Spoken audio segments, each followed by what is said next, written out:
Friends, we're here. April 2nd, 2023, Virtual Strangers, episode 181 is on the air. I, of course, am your host, Wes. With me, as always, are my good friends. Ruuts, we're starting with you today, brother. How you doing? I'm doing good, actually. I was just thinking, I thought Mash was giving us a moment of silence or something, or bowing his head or something, but I think he's showing off his Ghosts of Tabor swag there. You think you're better than me? You think you're better than me? You think you're better than me, man? I'm in Southern California, so I'm sunglassed up. I'm a Ghost of Tabor, just chilling here in SoCal. Eric, you're still in California, man? I thought you were supposed to be home by now. I was. You know, change of plans. You know what I'm saying? Change of plans. Thought you were in Florida. I will be heading to Florida next. Tomorrow, I was supposed to leave today, but we're leaving tomorrow. We have one more day of shooting here in California with the awesome tribe that is Grey Wolf. And then I'm headed to Orlando tomorrow afternoon. Nice. Not jealous at all. I mean, I don't want to be hanging out with Tribe. By the way, Tribe, if you see this, missed you in San Fran, bro. Really was hoping that. There was a few people that were kind of missing from the fray there, right? We can have the Grey Wolves come say hi real quick. They're here. Oh, they're there? Yeah. What up? Now I'm really jealous. You talk right to the mic. What's up? What's up, Tribe? Missed you, bro. Missed you in San Fran. Looks cool. And we even got Jordy's here too. Hey guys. Hello. How you doing? Wish I was there. Right. Hell yeah. That's how great is my job when I get to hang out with awesome people. I mean, every time I get a chance to do these things, I get a chance to have somebody come in behind me and say hi. So how great is that? You might as well just sell your house, bro. You're a certified transient now, nomad, wanderer. His wife and daughter have to live somewhere, though, so they might. Yeah, my wife and daughter true. are ready to kill me. They're seriously ready to kill me. But we have a week in Orlando at sunny Orlando with Mickey Mouse. So. Oh my God. Can't beat that. Oh. Yeah, that's true. Yeah, Mickey Mouse. Tribe Grey Wolf and Mickey Mouse. What a lineup. Seriously. How do you beat that? Yeah, we're doing some awesome video shoots here for Reboot Imagine and this new VR arcade out here it's going to be opening up called the Broken Controller. And man, pretty awesome. Got a chance to hang out with Team Infinite and Techman Jew and just some cool stuff. The broken controller, huh? The broken controller. They must use Valve Index there. No, hand tracking. Right, the controller's broken. Anyway, we are here. I'm sorry. What was that? I was going to say that. How about this? A complete 100% arcade that's all VR. Just all different experiences. No flat gaming. All VR. Can't beat that. I like the idea. I like it. But we have enough flat arcades. Those things are everywhere. We need some more VR arcades. Let me ask you this, and not to jinx any of our lives, but suppose another pandemic comes out of nowhere in May. How would that affect their business, do you think? You know? Nobody's afraid. No one's afraid anymore. I mean, it is California, but I mean, in most of the world, no one would give a shit, I don't think. Yeah, but this next one is supposed to be like Ebola, Wes. And so, oh my God! Of course it is. Of course it is. Yeah. Well, if people start bleeding out of their eyes and stuff, then you might want to be nervous. Yeah. If I start seeing that, even I'm gonna be scared. Well, I'll tell you what. Though, Ruuts, they're about to open, and we've got 2 more years till the next election. So I think we'll have a nice period before the next one gets here. Yeah, get a little safe. Yeah, true. Anyway, we are here against all odds. Man, I came this close to canceling the show today. Like, I had every reason to cancel it. It was a slow news week. Like, there wasn't a whole lot to talk about. On top of that, I don't feel very good. Like, I'm pretty under the weather over the last few days. Had every reason to cancel the show today, but then I thought about it, Ruuts, and we didn't do a show on Wednesday. And people need their fix, bro. Yeah. So against all odds, we made it happen. And we've got a decent show, I feel like, lined up today. Yeah, it's actually a throwback show. And what's cool is you actually, by not doing a show Wednesday, you got to do a really cool Vertigo 2 stream. So if people haven't checked it out, go to the channel and watch Wes play through the first, 3.5, 4 hours? Well, I mean, I had already played through the first couple hours before I started the stream. Oh, wow. So actually, We did chapters, I want to say 6, 7, and 8, or maybe 5, 6, and 7. So a nice chunk of the early mid part of the game. I feel like I got screwed because when I haven't gone back into it yet, but I got to start over because I've got the access through Steam. I don't have to go over to the Virtual Strangers account. But Brian, like I'd go into an elevator where you go down into that lava thing or whatever, that where the robots are fighting, and every time I'd get in that elevator, Brian would start floating up. And he would go on top of the elevator, and I'd like try to grab his legs, and it wasn't working well. And then I'd go back up there, and then he would jump out of the elevator and run around, and then he'd say, "Let's go," and he'd jump back in, and it would over and over and over again. This is how good Zach is, or his company. They fixed it like really quickly because somebody mentioned it in the Steam comments or the reviews, and it was fixed within a day. That's how all developers should be. And shame on all of you that don't fix your games when there's game-breaking bugs as quickly as possible. People paid money for that, so. How about that game from one dude? Now, granted, that game's been in development longer than we've been on the air with this channel. We've been covering it literally the whole time. But how about that game for one guy? I'm sure he had some help, some contractors and whatnot. But man, an amazing game. Have you had a chance to check it out yet, Eric?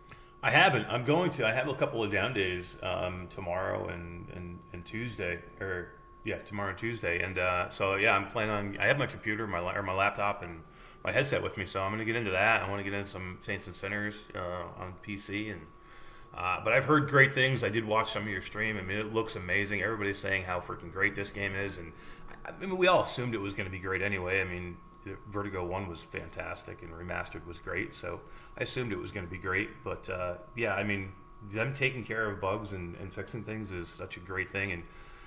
And Ruuts is right. How dare you wait 5 months to fix a horde mode that people paid for, like, after the fall? It's just crazy. It just makes you would if you're a developer, you'd think you'd want to, like, oh my god, we got to get this fixed, like, you know what I mean? Like Saints and Sinners had problems too, but they fixed that quickly as quickly as they could as well, because you want people to play your game and enjoy it, right? And I don't know if we can fix this or not, but people say there's some kind of a squeaky buzz or something. I don't know if that's coming from. I see on the OBS Smash a bunch of background noise when you're not talking. There's probably nothing we can do about it, but from me, maybe assuming it's from you, just because you're. I mean, this is the only thing that's different. That's. Do you see on the OBS how it's moving? Like a fan, maybe. I don't know. Maybe pull your game back a little bit, Mash, and then have Ruuts compensate in OBS. We can do that. Try that out in real time. All right, my game is back. Still there, isn't it? Yeah. Like I can't hear it. Like it's kind of weird, actually. Hussein X said he thought it was his PC, but he paused the video and it goes away. That's a good way. Thomas McNoster says it's not too terrible. Don't worry. Oh, I don't see it on there anymore now, Eric. Did you mute? Still got me? Yeah. No, I just turned my noise gate up. My noise gate on. I mean, it was off. Excellent. Thank you. Looks like it's back there again. Yeah, I don't know. Not much I can do on this end, for sure. It was fixed for a second. Fixed. Oh, yeah. Okay. Yeah. So see how there's nothing going on right now. So, yeah. Okay. Well, anyway, that's the best we can do on short notice, friends. We're coming to you from California, on the road. Sometimes shit happens. So my apologies. Okay. The whole state of California is squeaky, by the way. Tribe says it's your fan PC on your fan. PC. Could be.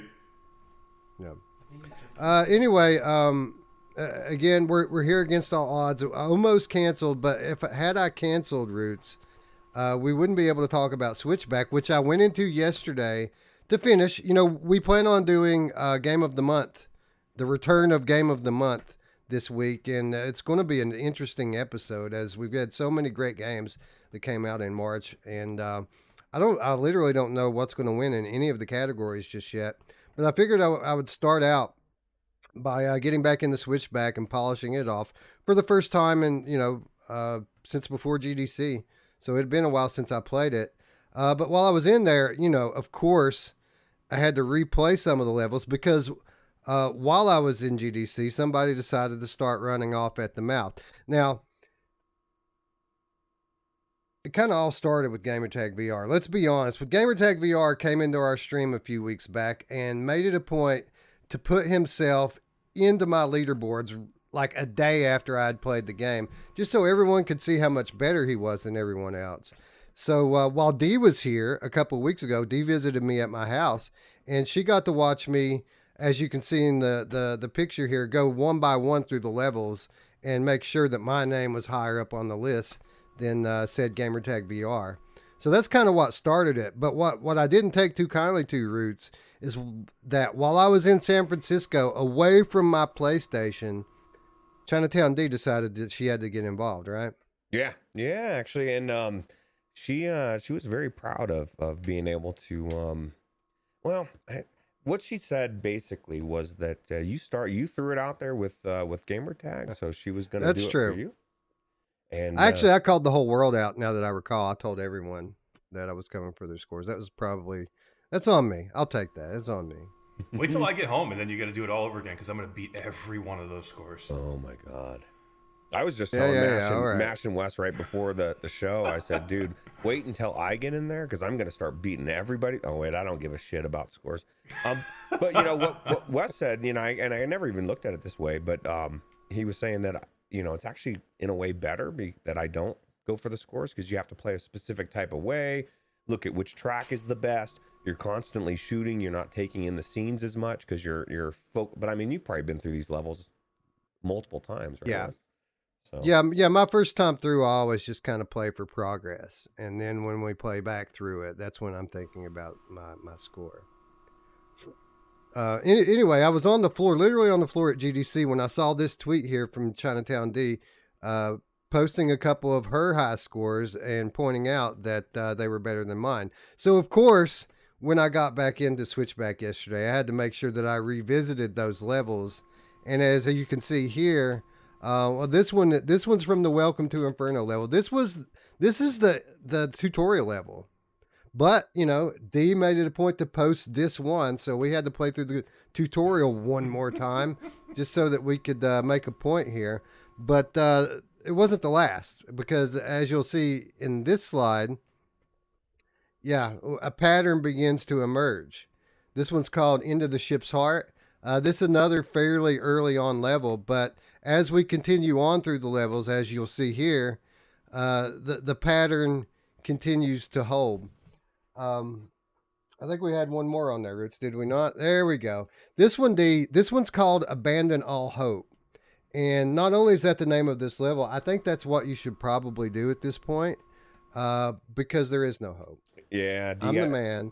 I think she's probably already given up forever, or she probably might even be playing Switchback right now, or will be after seeing this segment. Right? This is the biggest flex I've ever seen. By the way, we got all these slides set up for Wes. He's like, ugh. Hey man, if I'm going to come on here sick, there has to be some incentive in it for me. I got to be able to talk shit and peacock a little bit, right? Yeah. I love it, man. I think it's fantastic. I can't wait till I get to do it and put all my scores up there to beat yours. So Dee's in the chat. She says I might want to pull up an updated screen of that intro leaderboard. I thought this might be the case. I almost waited, Ruuts, to add this in the notes to the end of the day because I thought she might try to upend me before showtime. So good on you, Dee. I don't know that I want to play through that tutorial anymore, but if I find myself back in the game, I'll probably make it a point to continue on. It's gonna happen. Wes will not leave that score. D, you can't stay up top. Wes is he's gonna push you down. You can have second, if that sounds cool. What's crazy is if you go to like the world leaderboard, like we're nothing. Like we're so far down on the world leaderboard. I don't understand how these people get the points that they get. There must be some kind of scoring criteria that I've yet to discover and understand, because people are literally tripling up on our scores, and I don't even know how that's possible. But they're doing it better than us. How dare they? They must be. You think you're better than me? The thing is I bet there's some kind of hidden thing or something you hit that gives you extra points or triples it, or I don't know. There's got to be something you're missing. Yeah, there has to be something, and I haven't looked into it yet. There are certain things that I have questions about. If only I had access to one of the game's developers. Oh, wait a minute. I do. So yeah, I have some questions for you, Alejandro, if you see this, about the scoring criteria and about the last level in particular. You know, the last level of the game, um, it has 3 junctions in it, just like every other level, but there are no switches.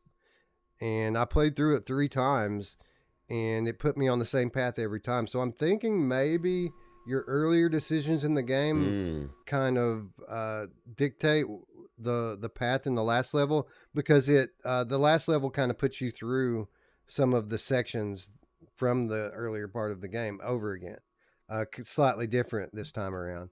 So I'm thinking maybe some of your earlier decisions dictate your path in the last level, but I don't know that. So I'd like to know the answer to that, because full disclosure here, that level, Gamertag VR, still has me on that last level, and I don't know how to change my path. Wow. Yeah, it is unacceptable. It's You can't let that lie. No. Scott, But you know what they say. Scott Jestico, PSN, Harry Fella, the PSVR Game Cat for life, says those scores suck, Wes. You know who else sucks, Wes? My mom. Oh yeah, don't tell your wife though. Yeah, probably so. On the world stage, they definitely suck. And yeah, again, I've only played the game, honestly, like I think I've had 4 or maybe 5 sessions in the game. It's not like I'm going at it hard all the time. I just going just hard enough to best my friends Gamertag VR and Chi-Town D. But now that you're talking shit, Scott Jesco, I might have to get you on my friends list.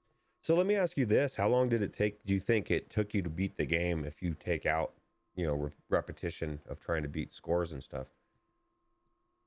How long to beat the game? I think you could do it in a couple settings. I mean, if you're really dedicated, you could do it in one. I mean, I played through it on Nightmare to begin with. Like I think maybe the first time I played it on normal difficulty, and then I just jacked it all the way up after that because it was kind of easy. I didn't find the game particularly difficult. I mean, I died a few times, but that's to be expected. So I don't know. It's longer than Rush of Blood for sure. I would say maybe 6 hours, just off the top of my head. You could probably run it in. Okay. Yeah.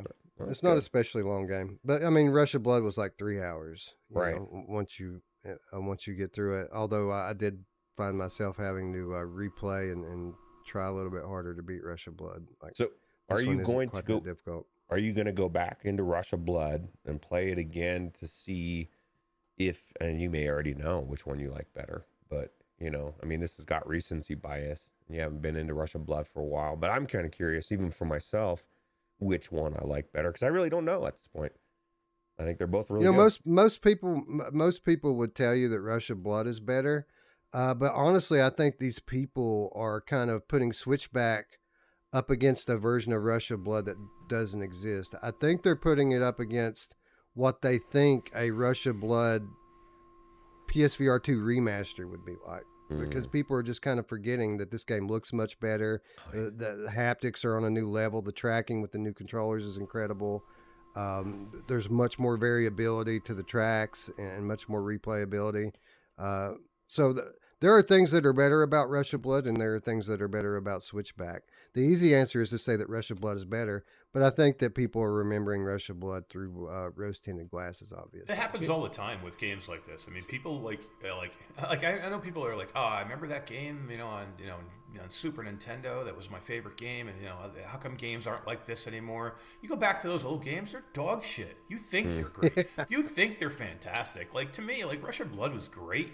But I don't want to play Rush of Blood anymore, to be honest with you. I don't want to go back in there. I want the new stuff. I want the new visuals. I don't want to look at smearing on a headset that's like 6 years old anymore.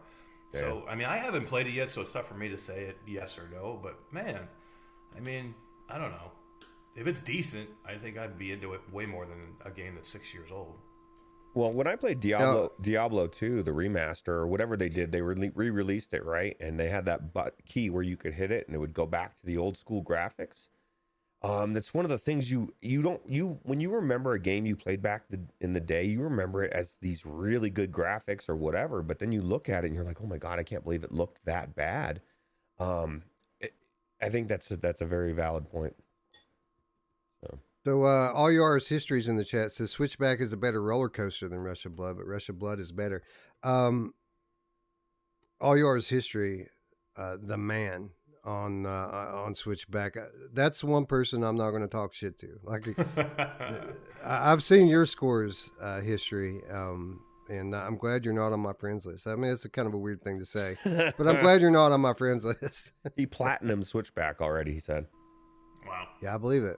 But he believes Rush of Blood is better in his opinion. He's played it enough. But I guess it'll be interesting to find out, because I'm going to go back. I was just telling Dee, because she's never played Rush of Blood or Astrobot or Farpoint. And I was like, oh my God, I got a reason to dust off my PlayStation VR VR 1. controller out. Yeah. So. You know what? I'm already... I was just going to say, can I ask you guys a question? Because I haven't played it yet, and I don't know if I've actually asked you this yet or not, but tell me, between the two, like what... So if we can agree that this is a visually better looking game, Switchback that is it the gameplay that people are just missing from Rush of Blood? I mean, is there something... What's missing from Switchback? You know, if it visually... If they... I know there's a couple of issues, but say they fix these little small issues they have with some of the visuals of the game, and it does get better, and it, you know, tell me what it is, why people are questioning whether Rush of Blood is better. Well, most of what people are citing is visuals, because there is some perceived blur and distant objects. We've seen this with other PlayStation VR games as well. I do think that that's overblown. You know, when I revisited Switchback yesterday after taking some time away from it, I was just kind of like, where are these bad visuals that people keep talking about? Because this looks awesome. Another thing is scare factor. People say that it's not as scary as Rush of Blood. They're comparable to me, but I didn't find either of them particularly frightening. So I think Rush of Blood was just, it was bizarre. It was creepy. The slaughterhouse with the pigs and some of the weird stuff. It was just very bizarre in a lot of ways. You know, when you're going through these big, huge, like demonic looking, clown looking, or mouth or whatever, as you're going in the beginning, it just was different. But it's funny because people compare about the blur in a couple of perceived instances, or I guess instances in general.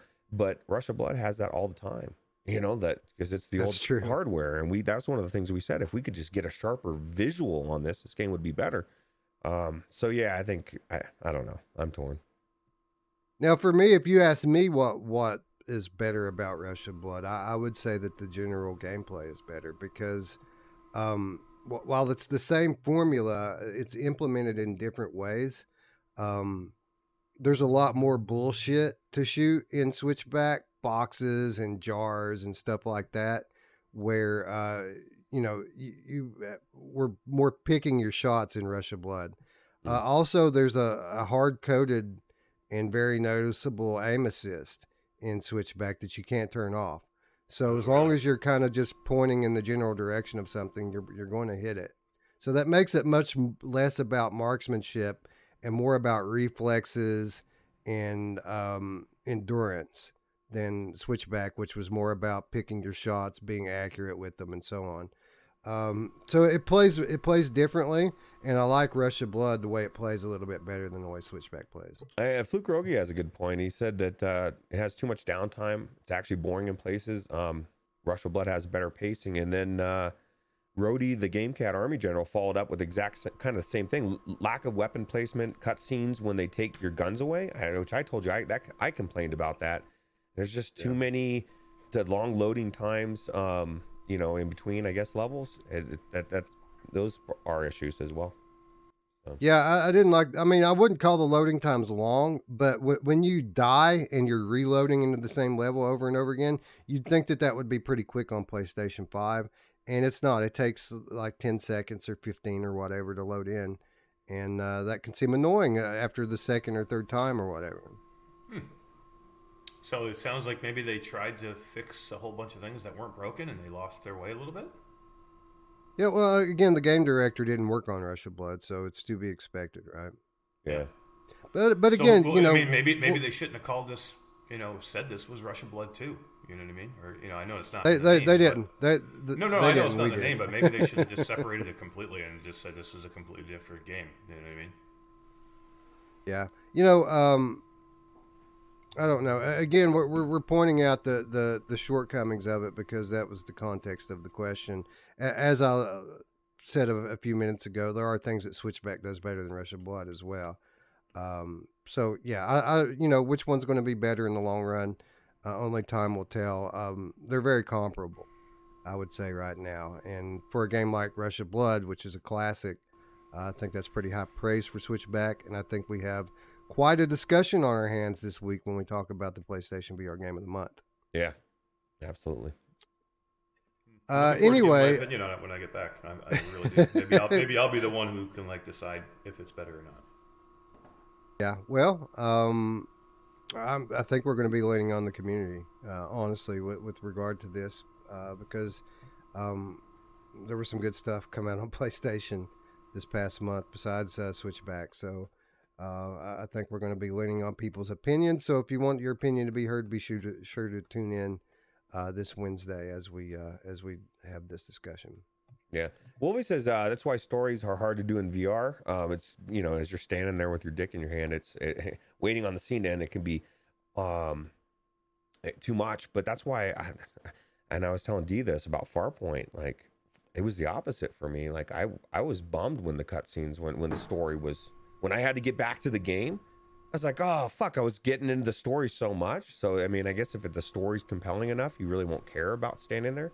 Watching it or whatever's going on, there just has to be more than it just has to be compelling, right? So there should just be an option to skip them. Like I like the cutscenes in the game. When they get bothersome, again, is when you're replaying and right. whether you die or replaying the level. After you see it a couple times, you've seen it, and you don't need to see it again. There should be a button you can press to just skip through it.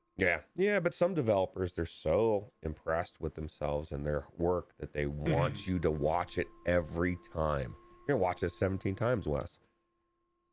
Kind of like GT7, the intro. You know who else makes you watch their work every time? She does.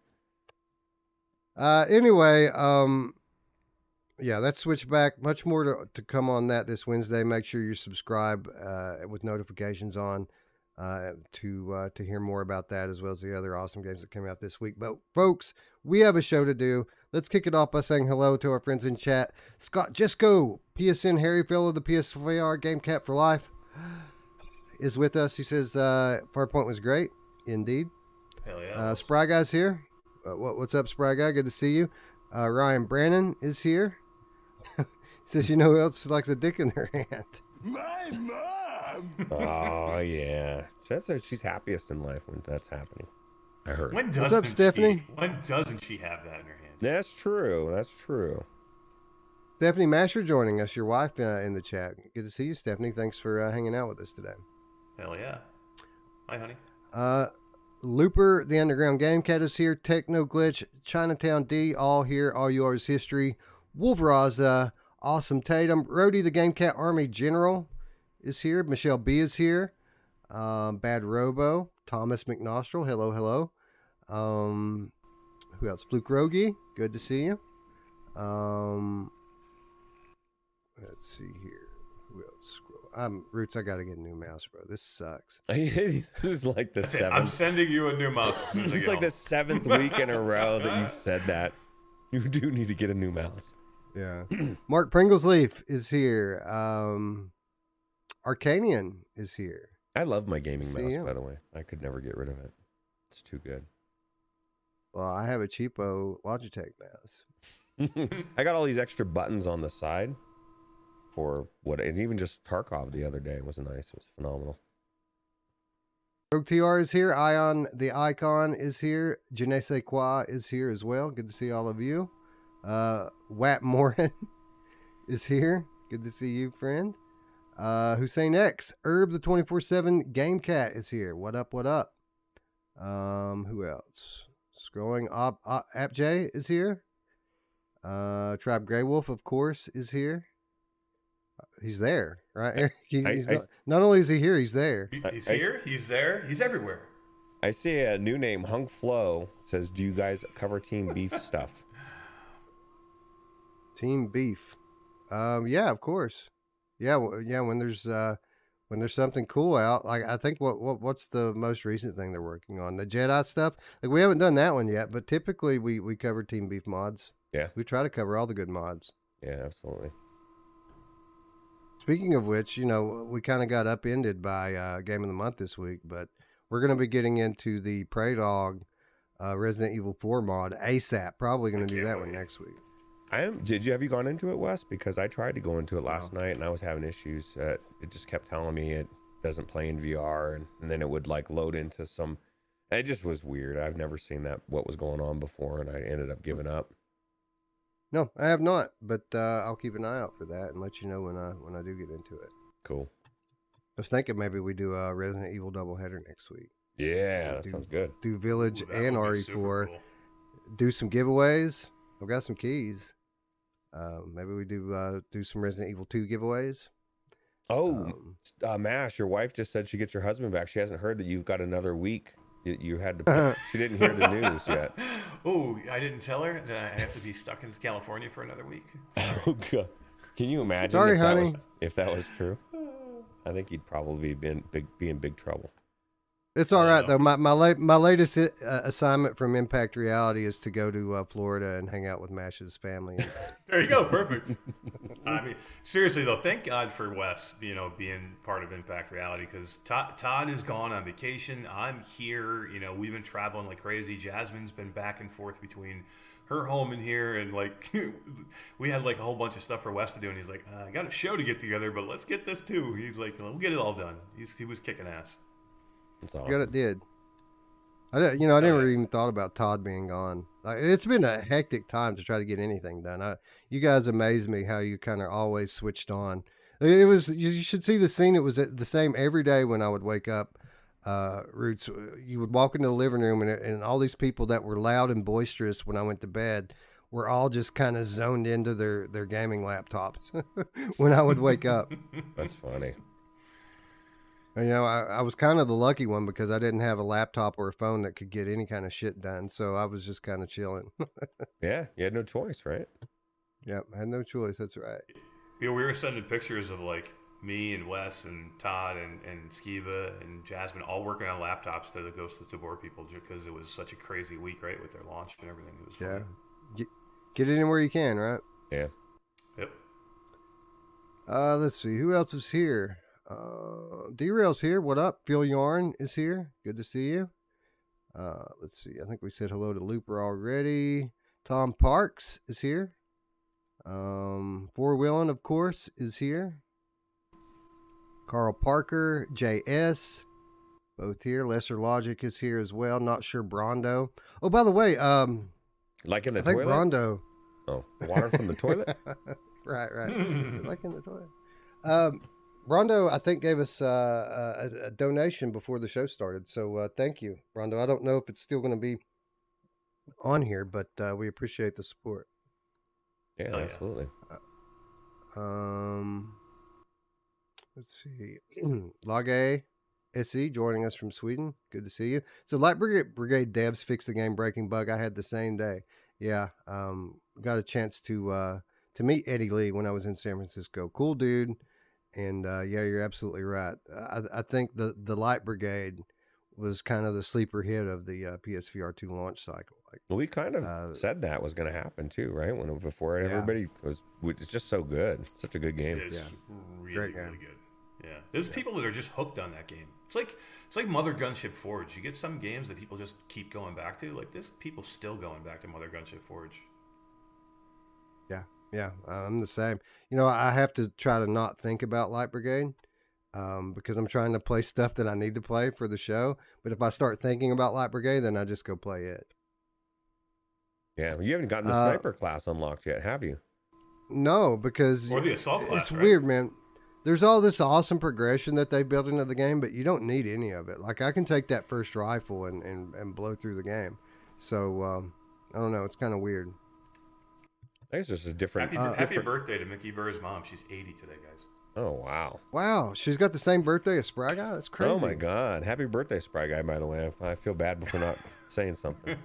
Is Spry Guy 80 today too? Happy birthday, Spry. I don't think so. Happy birthday to Mickey's mom. That's awesome. Thank you for sharing. Marcio, the GameCat Dojo co-leader, is here, as is Man Bear Pig GameCat, which is probably my favorite handle of all time. Oh, and I love that he said my background was awesome earlier. So thank you for that. Let's see who's here. Chinatown D, I think we already said hello to in the best way possible. Mr. Tasselhoff is here as well. Killa Sam is here. Mind Jive is here as well. Hello, hello, hello. Joshua Taylor, Thomas McNostril, I think we might have already told those ones. Hello, Have we hello. heard if Contractors is coming to PSVR 2? Hung Flow wants to know. I can't imagine it doesn't. Right? Everything else is coming. Yeah, I don't think that's confirmed, but I'd bet money that it does. Yeah. That it does come over at some point. Roy Schwartz, what's up, my friend? Good to see you. Who else is here? Anybody else? Lesser Logic enjoying the show yeet. while shopping. Oh yeah. Oh yeah. Zipgun's here. Lee VR's here as well. Good to see those folks in the chat. Gear, of course, says we have the best intro. I got to concur with that. Although I am working on actively updating it, but the theme music will stay the same. Remember when people used to complain about the intro being too long, Ruuts? Yeah, it's funny, man. Well, people get that way though. They just, they want to complain. Now people love it. People love the 2-minute intro now. Well, it gives people time to. It gives us a time to, unwind and get ready. Even though we spent 30 minutes before the show unwinding and We getting need a ready. better one for Wednesday. Yeah, we don't have one on Wednesday. They're Maybe like the Wednesday's true. one and the Sunday one is like the stark opposites. The Wednesday's one is like. That's Oh, true. Well, That's true. yeah, but that's the one that MASH is usually there for. So we just figured we'd go big on Sundays. We already got you there on Wednesdays. You're the appeal there. What we could do is we could take the old one from this one and bump it to the other show, and then put the new one on Sundays. I have a very clear vision on what we could do for the Wednesday. I have for a year. I just not taken the time to make it, but I have an idea for a great intro to the Wednesday show. So I probably should do that at some point. Destiny 11 is here. Samson 143 VR is here as well. Hello, friends. And that's as far up as I can go. So sorry, Brondo, I couldn't read your comment from your donation, but again, we very much appreciate the support. Thank you very much. Derail says, you know who else loves it long? My mom! And Je ne sais quoi says, know who else loves a 2-minute intro? My mom! You know who she's else loves to right. go big on MASH? My mom! Yeah, she's busy today. Hello to those of you who joined later. Hung Flow, I see. Mickey Barrios, of course. If I missed you, I'm sorry. I apologize. Thank you for joining us. We very much appreciate you hanging out with us today. Roots, why don't we get into some headlines, friend?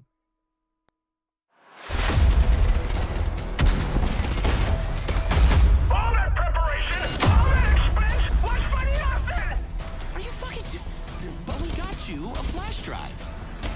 A fucking what now? Come on, it might have some nudes on it. Code gesture recognized.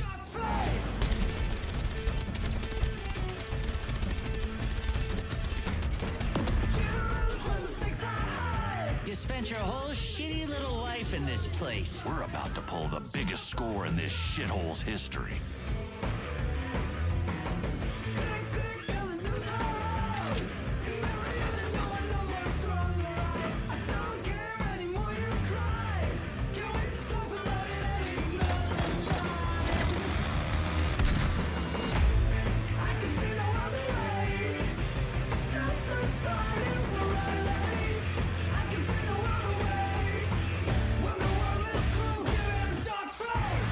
This train. Oh, look at her.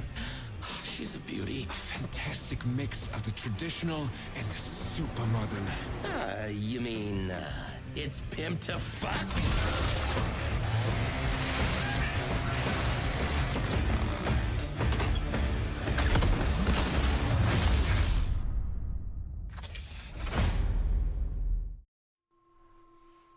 Co-op VR shooter Gambit coming to Quest 2 and Steam VR next week. This from Scott Hayden at Road to VR. Xreal Games, the Budapest-based studio behind Zero Caliber VR, announced that its upcoming co-op shooter Gambit is finally set to release on Quest 2 and PSVR headsets next week. After a long wait, Xreal Games today, March 31st, announced that Gambit is now set to launch on April 6th, releasing simultaneously on Steam VR headsets and Quest 2.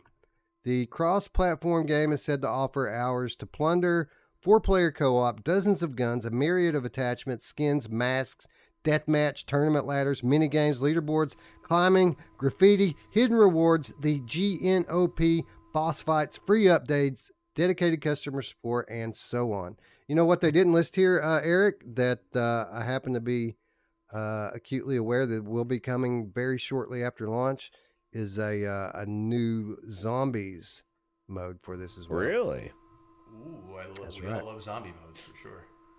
Like a zombie horde mode?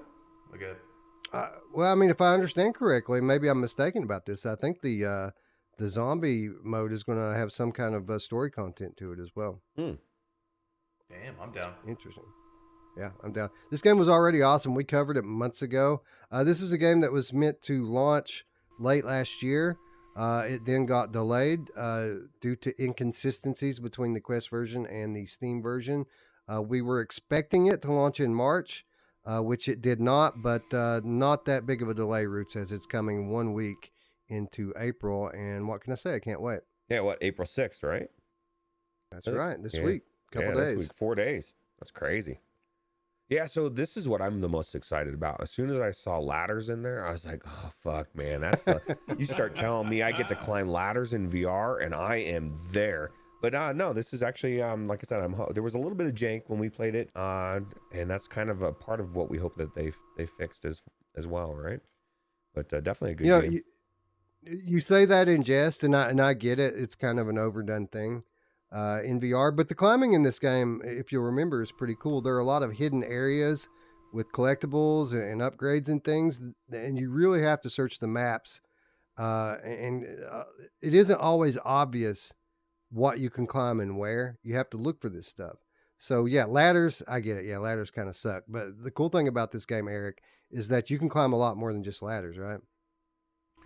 Yeah, I mean, the climbing in the game was like almost a game in itself. It was almost like a platformer because you going and trying to find hidden objects and hidden doors and things like that around the game itself made it like super interesting for me and more than just a mindless shooter.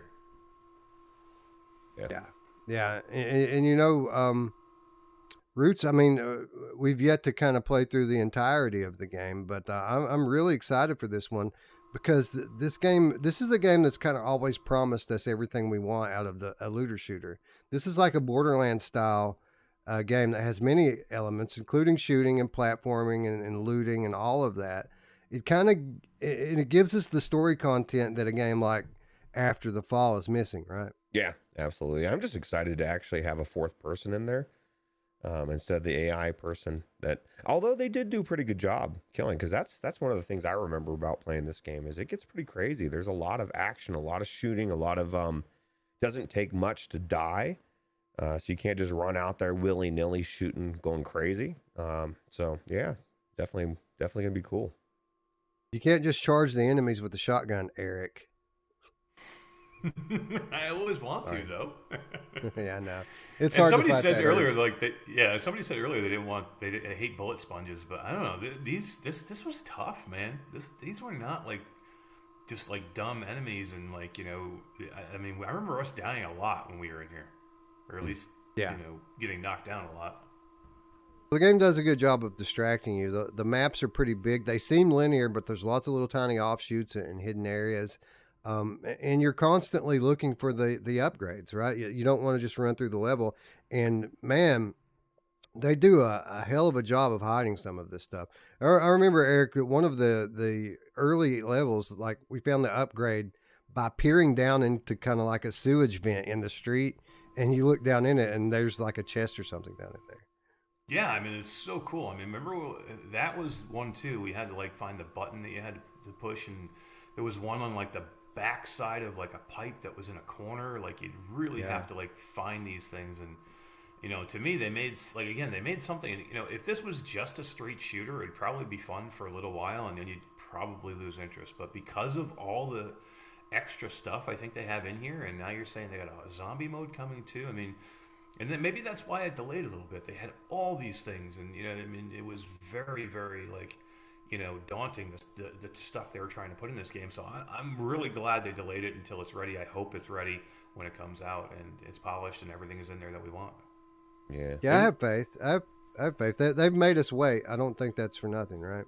Yeah, that's the thing though. Like, and not from this developer, but it's just happened in games recently for me, where they take an extra month or two, and you're like, what were you doing? Like, why did you? I mean, for instance, wasn't the Last of Us game delayed, and it came out for PC, and it came out as a shit performance, and it makes you wonder what the hell were they doing for that month? And did anybody test it? Crazy. I was so looking forward to trying to mod that thing this week, but I'm not touching that with a 10-foot pole until I hear that it's fixed. Apparently, you got to have like a 40 series card to get any kind of smooth performance out of that game. I've almost bought it 2 or 3 times because I can get it. You can get it cheap. Well, not cheap, but like through CD Keys for like $41 or something. It's poorly optimized. Like it consistently tries to use 12 to 14 gigs of VRAM, and most cards, even high-end cards, don't have that available. I've got 12 gigs, so I'd probably be okay. And if you turn the textures down a little bit, you'd be fine. But this is the thing. I own it on PlayStation, the remastered, not the remake. And I've been reading up, and they say the remake is so much better. And so, because I could play it right now on PlayStation. I want to play through it, but I don't know. What was it? Yeah, it's supposedly fine on PlayStation. It's just the PC version that's kind of garbage. It's Naughty Dog is a studio that's been working for well over a decade, pretty much solely on console. So developing for PC is a little bit of a different beast, and we're very much seeing that rear its head in this this port. It's the port. It's the company they chose. I guess they brought over Arkham, one of the Arkham games, and did a shit job with it as well. And so I was reading up on it. I guess all the good, because Sony has their own studios that do it, but they were busy.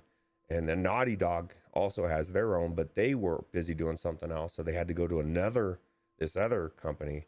And I guarantee they're kicking themselves for it, because people have been waiting for this game forever on PC, right? And everybody should be freaking out, loving it, and they're not, which is really kind of a bummer.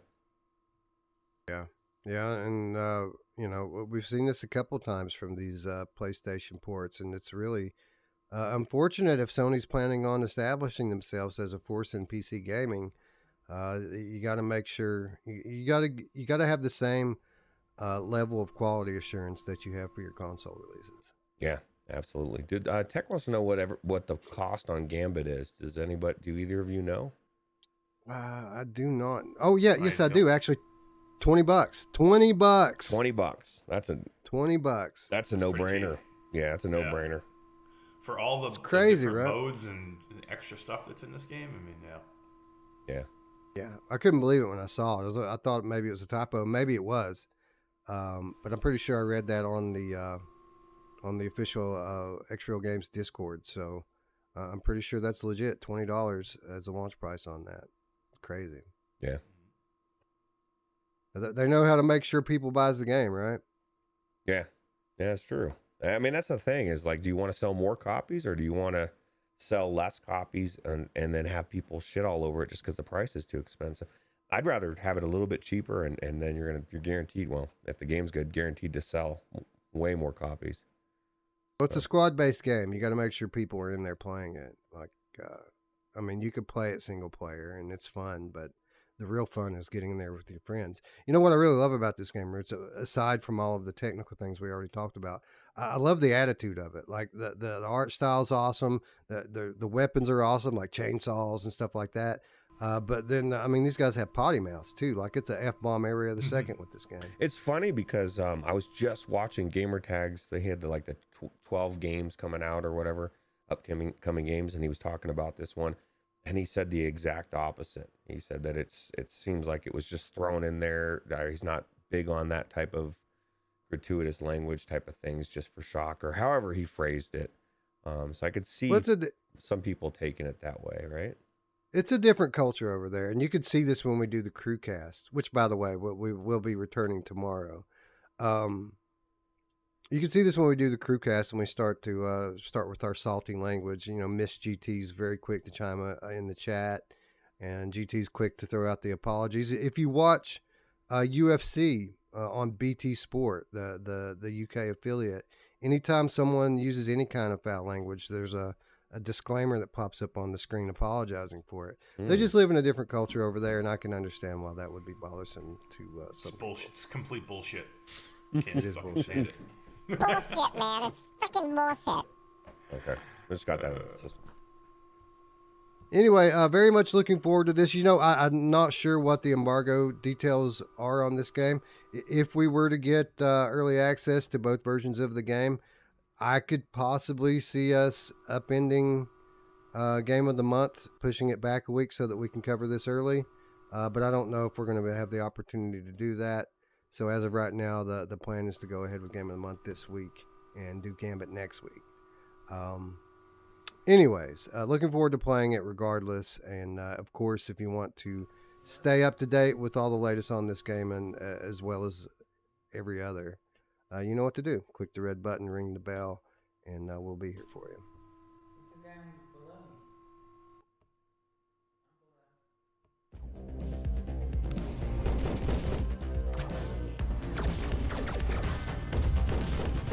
Okay, finally I can see you. So, there is some friend in space after all. Let's bring the power back. We'll have to find the way. How to escape from a place that everyone has already forgotten.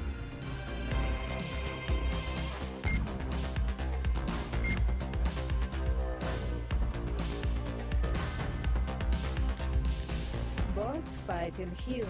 Asimov turns in his grave. Solve the mystery of the lost station in Yupitergrad 2. Be careful, cosmonaut. We are not alone.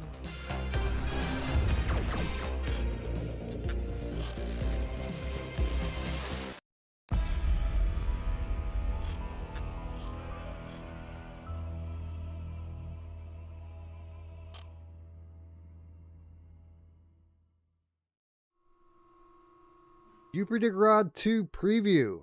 A stronger start with the tighter controls and aerial skirmishes. This from Tony Mowbray at Upload VR. Yupitergrad 2, The Lost Station, is an innovative Spider-Man style action adventure swinging its way on the VR headsets this year. Roots at Spider-Man with guns. Oh, it is Spider-Man with guns. For literally now, right? Yeah. We played the first few hours of an early access alpha version for Quest 2. Read on for our hands-on impressions. So this is, again, Tony Mowbray from Upload VR. Had a chance to play Yupitergrad 2. This is his impressions. Step into the space shoes of a plunger-wielding cosmonaut once more in the upcoming sequel to Yupitergrad from developers Game Dust. Yupitergrad 2, The Lost Station, follows in the same footsteps as its predecessor, with players avoiding hazards and solving puzzles whilst vaulting at breakneck speed through a space station using an innovative plunger and rope grappling system. This latest installment promises to be bigger and better than before, with new features such as a combat system and weapons that attach to your grappling appendages. After a brief tutorial, the alpha dropped me straight into the action. One of the first features to strike me was the beautiful cel-shaded environments, which look stunning even on standalone VR systems like Quest 2. Similar to the previous game, Yupitergrad 2 is set in a seemingly abandoned space station you stumble upon after detecting traces of activity.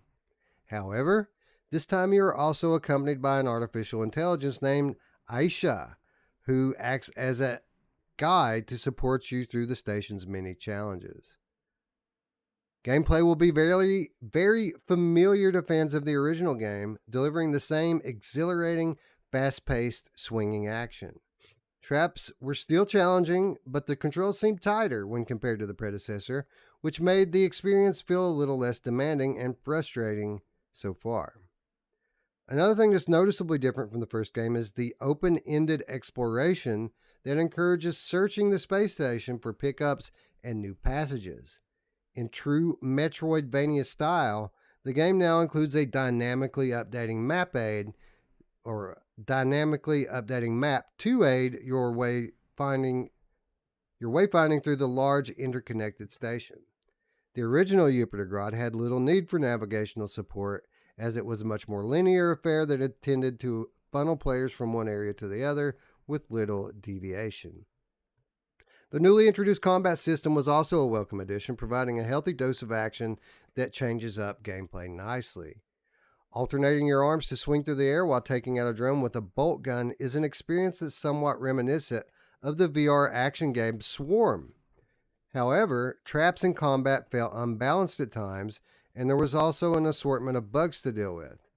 The latter is understandable given the game is still in alpha though, and GameDust says that it's aware of the bugs and intends to fix them by the final build.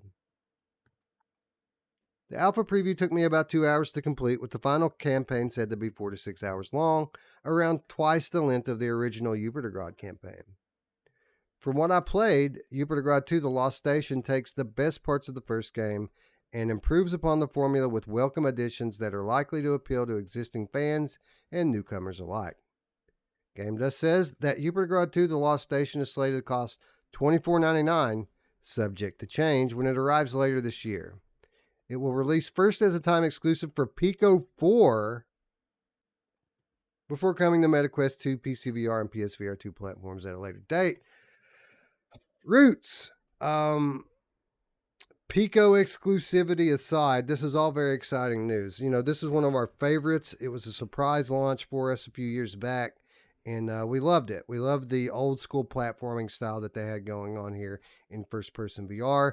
This sequel promises to up the ante quite a bit, though, with the addition of Metroidvania-style maps and exploration and combat with many new weapons and attachments for your grappling appendages.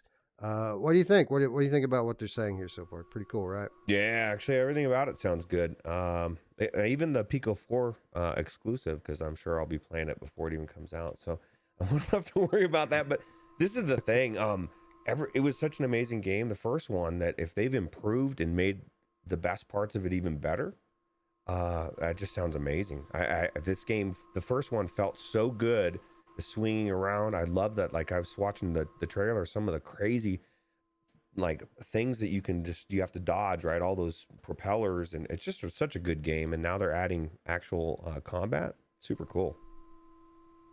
Eric, one of the things I was surprised to hear when reading through this is that they claim that the controls are better now, that they're tighter, because I remember specifically one of the things that we praised this game on initially was the grappling controls. This is a game that, the original was a game that had like 50 some fast paced, race style levels, kind of like a timed leaderboards type of thing, in addition to the 3+ hour campaign. And I always felt that the controls were pretty tight already. So it's very interesting here to hear them say that they've gotten even better without kind of listing why and what's better about them. Yeah, I mean, I jumped in for like 15 minutes before the show today, just because I have access to the alpha version, and it seemed the same to me. I mean, they were always great. So I don't, for me, I always thought it was really super intuitive, and the way you could move through the level, the whole idea is, doing it as fast as you can for some levels and getting around all these obstacles. And it was, to me, it was always great. And I felt right at home, in Yupitergrad too. So I thought it was fantastic. So I don't know what was improved, but I mean, it felt really, really good for the little bit I was in today. You know what it might be? Tony Mowbray might have sucked before, and now maybe he just got good, and he thinks the game's just getting better when it's actually him. Could be. It's funny. I was just thinking, I really like MASH's background with a fake guy playing VR. Oh wait, that's a real guy playing. I think he's playing. He was playing Yupitergrad when we first started. He was playing Yupitergrad 2, checking it out, and I think he's playing Ghost of Tabor now. I think. Yeah, let the chat guess. What do you guys think that he's playing just by his actions, right? Yeah, that's a fun game. Let us know in the chat here what you think he's playing. Ghost of Tabor, any good, Eric? Maybe could be the most popular game you can find right now. Yeah. Well, I know it's single-handedly blowing up Short Stack's YouTube, right? I saw a Twitter post about that, about just people are loving watching his content. So if you haven't checked out Short Stack, check him out. Definitely, and even he was live streaming it the other night. He had like 70 people watching him live streaming it, man. So that's crazy. Really, really good numbers on a late night live stream of Ghost of Tabor. So yeah, I mean, my tutorial video that I put up has like almost 30,000 views. That was 2 weeks ago. It's crazy. Yeah, the game definitely has a very dedicated fan base already, and it's in early access right now, which is kind of crazy. Yeah, that's crazy.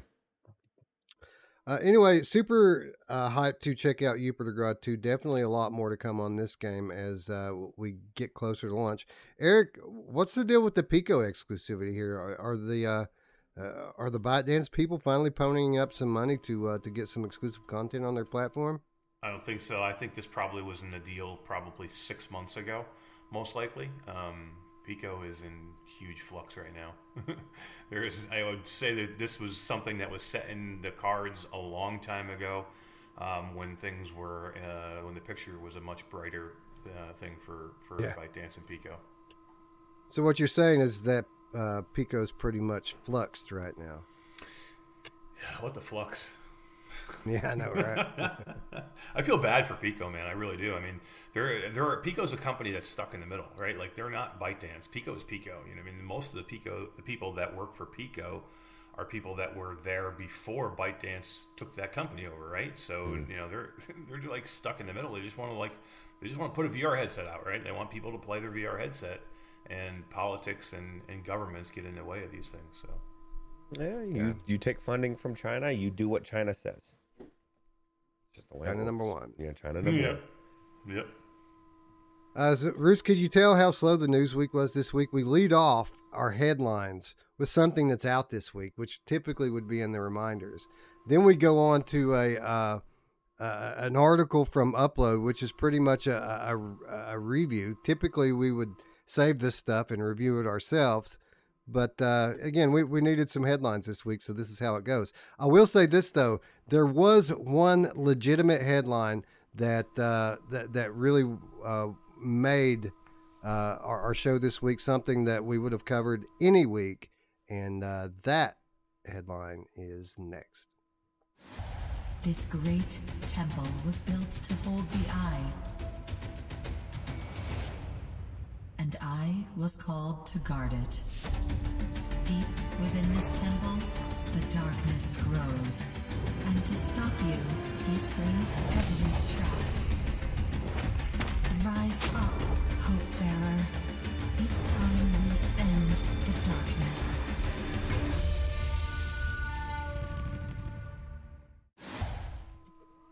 An Indiana Jones style VR game is coming to Quest. This from Kyle Melnick at VR Scout. Explore an ancient temple using your own 2 feet in this unique room scale VR experience. Originally released on PSVR headsets back in 2021, the incredible room scale VR game Eye of the Temple will soon be heading to MetaQuest headsets, according to developer Rune Skovbo Johansson. I hope I pronounced that right. This immersive VR experience tasks you with exploring a seemingly endless labyrinth of deadly traps and environmental puzzles housed within a mysterious jungle temple. Instead of using artificial locomotion or teleportation, you navigate the sprawling complex by physically moving around in the real world.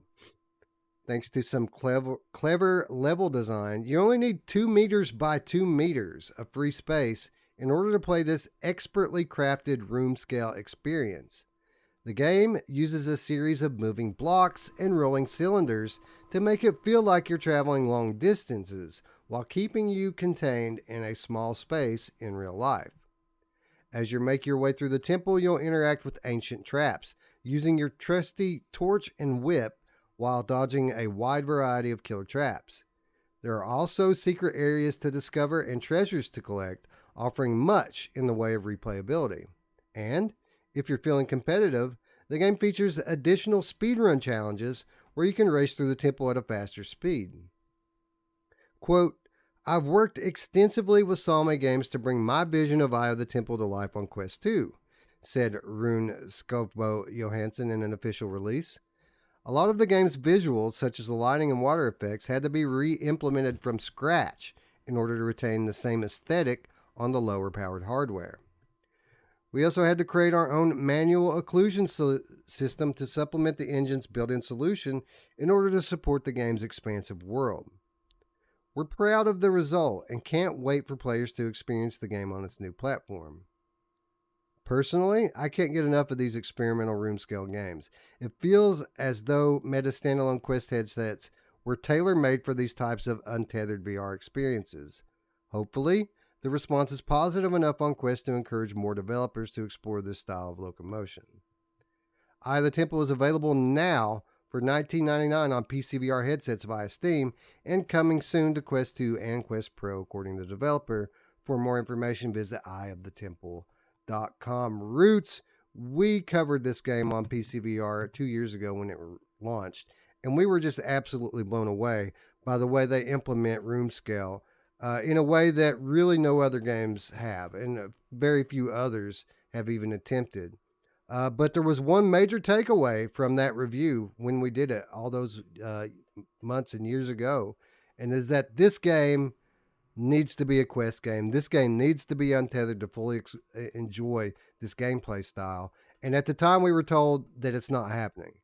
I'm very happy to report that the developers obviously had a change of heart, and I hope that this game does very well when it launches on Quest soon. Yeah, it's definitely an amazing adventure. I think it does something almost no other game. I don't think there's any other games that do anything like this. I loved it, and told Dee, and she's played it through Family Share, and she loves it as well. And this is the thing. I'm glad it's on Quest 2. Now let me ask you this. Somebody in the chat was Scott, I guess Scott Gestico, says coming to PSVR 2 when, please? Well, when Wes mentioned Quest 2, that was like, that's not happening. So I don't know that it's going to. Do you think it's going to go to PlayStation VR 2? It's been 2 years, right? I would love to see it, just because it's a great game, and I would like to see everyone be able to play it.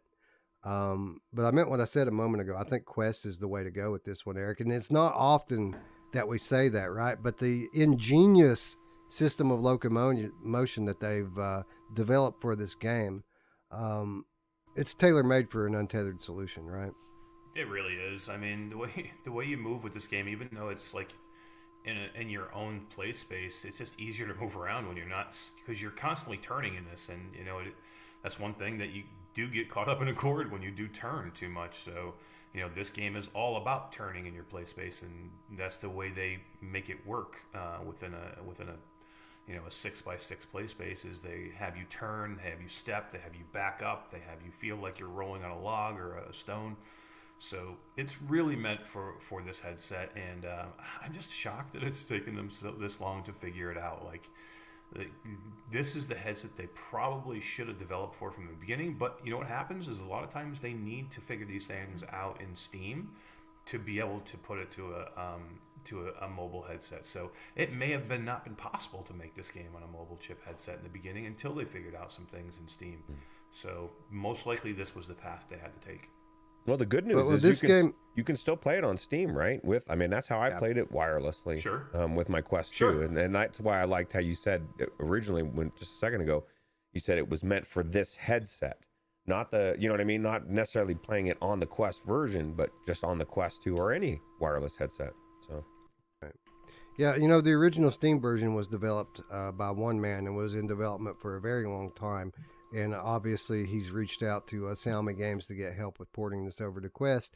What's really impressive about this, Ruuts, is, the way the locomotion system works in this, that it adapts to your play space. It says that you need a 2x2 meter space to play it, but I mean, that's just a bare minimum. You can make it as big and as much room and whatever shape that you want it to be, and the game adapts to that and builds itself into your play space.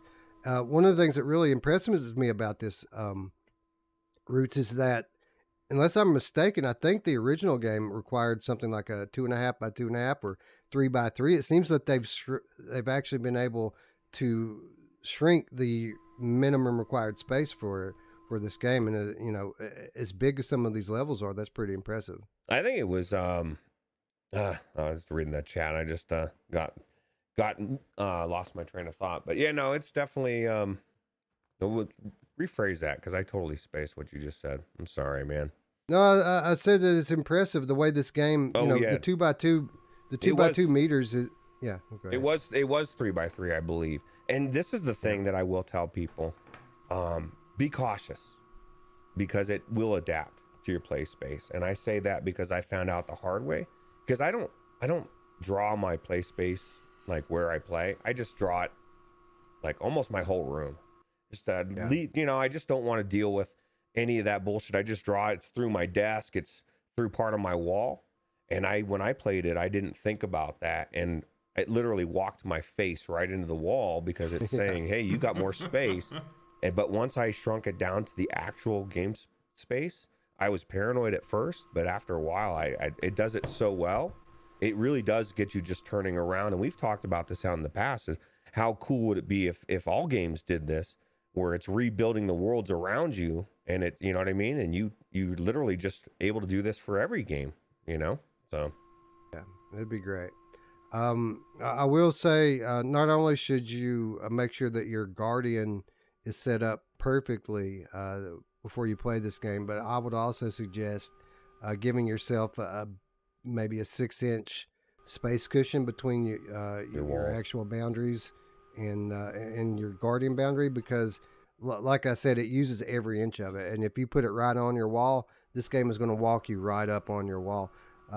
Which Eric, much like Ruuts, I did end up, I didn't smack into my wall, but my nose touched a couple of times. So it's pretty good advice to give yourself a little space here, right? Yeah, I think we all did the same thing, because I had the same exact thing happen where I actually like touched part of my my computer desktop, or I hit my computer screen at the time or something like that, because you assume, like, very rarely do I ever make my play space exactly where I need it to be. But this one you really do. You need to be exact and give yourself a cushion with this one, because it does have you moving around quite a bit. Super excited that this game is coming to Quest. Hopefully we do see it on other platforms such as PSVR 2 at a later date. Again, just so everyone can play it. But I think that this game has the potential to be a hit on Oculus Quest. So I encourage everyone to pick it up when it comes out. And of course, stay tuned to Virtual Strangers to stay up to date with all news regarding this and other awesome VR titles. So yeah, we begged everybody to play this game, remember? And like finally, I think people are going to be able to get to play this. Like finally, the developer will probably hopefully will get some type of payoff for all this work, because I don't think anybody played this game on Steam, guys, besides a few people. This is one of those games like Vertigo 2 that was literally in development for years and years and years by one guy. And but for what it's worth, I know that Mr. Johansson's been working on another game too, because I follow him on Twitter and he keeps posting info about the next game and kind of technical information about the kind of build. It seems like it's going to have another big expansive world in it as well, although it does seem like it's going to be a very different game at this early stage. Super cool. Using the same locomotion system or something different? I mean, he hasn't alluded to that, so I don't know. It does seem like a very different game, though, whatever it is. It's still very early. Like, he's showing, like, bare bones level design and stuff like that at this point. So it'll be years before we see it, whatever it is. Anyway, Ruuts, that's 3 headlines down. We need 4 to have a good thumbnail. So why not just add one more in just for the hell of it, right?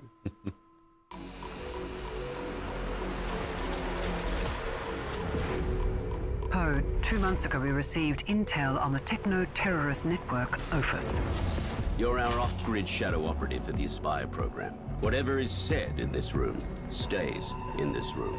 We can't fail. I know you can do this, Poe. The whistleblower's message came from Semi in a Chino-Russian state formerly known as Kazakhstan. They have turned this base into a fortress. You will be piloting Cinder and Sooty, our next-generation remote-controlled infiltration robots.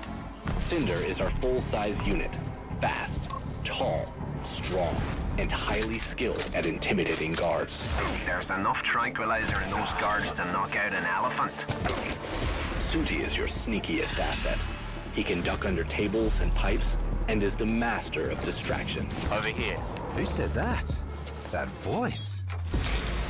Attention all units. We have a critical security breach. Find and eliminate any intruder. Let's get you geared up. Drop your weapon now. Watch each other's backs and keep both units operational.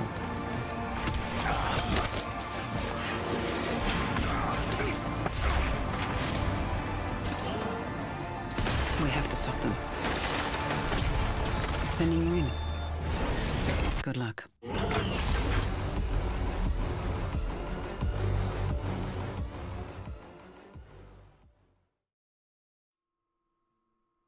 Espire 2 adds 13 new short missions on Quest 2. This from Henry Stockdale. Upload VR. Digital Load released an Espire 2 update today, including 13 new, quote, highly replayable short missions called Espire Ops on Quest 2. First released last November, Espire 2's latest patch is available now. Titled Update 1.4, this adds quality of life improvements like new public matchmaking parameters, reworked aim assist, and a main menu UI refresh. More prominently, Espire Ops introduces these new missions across 3 separate ops modes. These occur between Espire 1 and Espire 2 and, according to the developer, provide players with more narrative through their descriptions.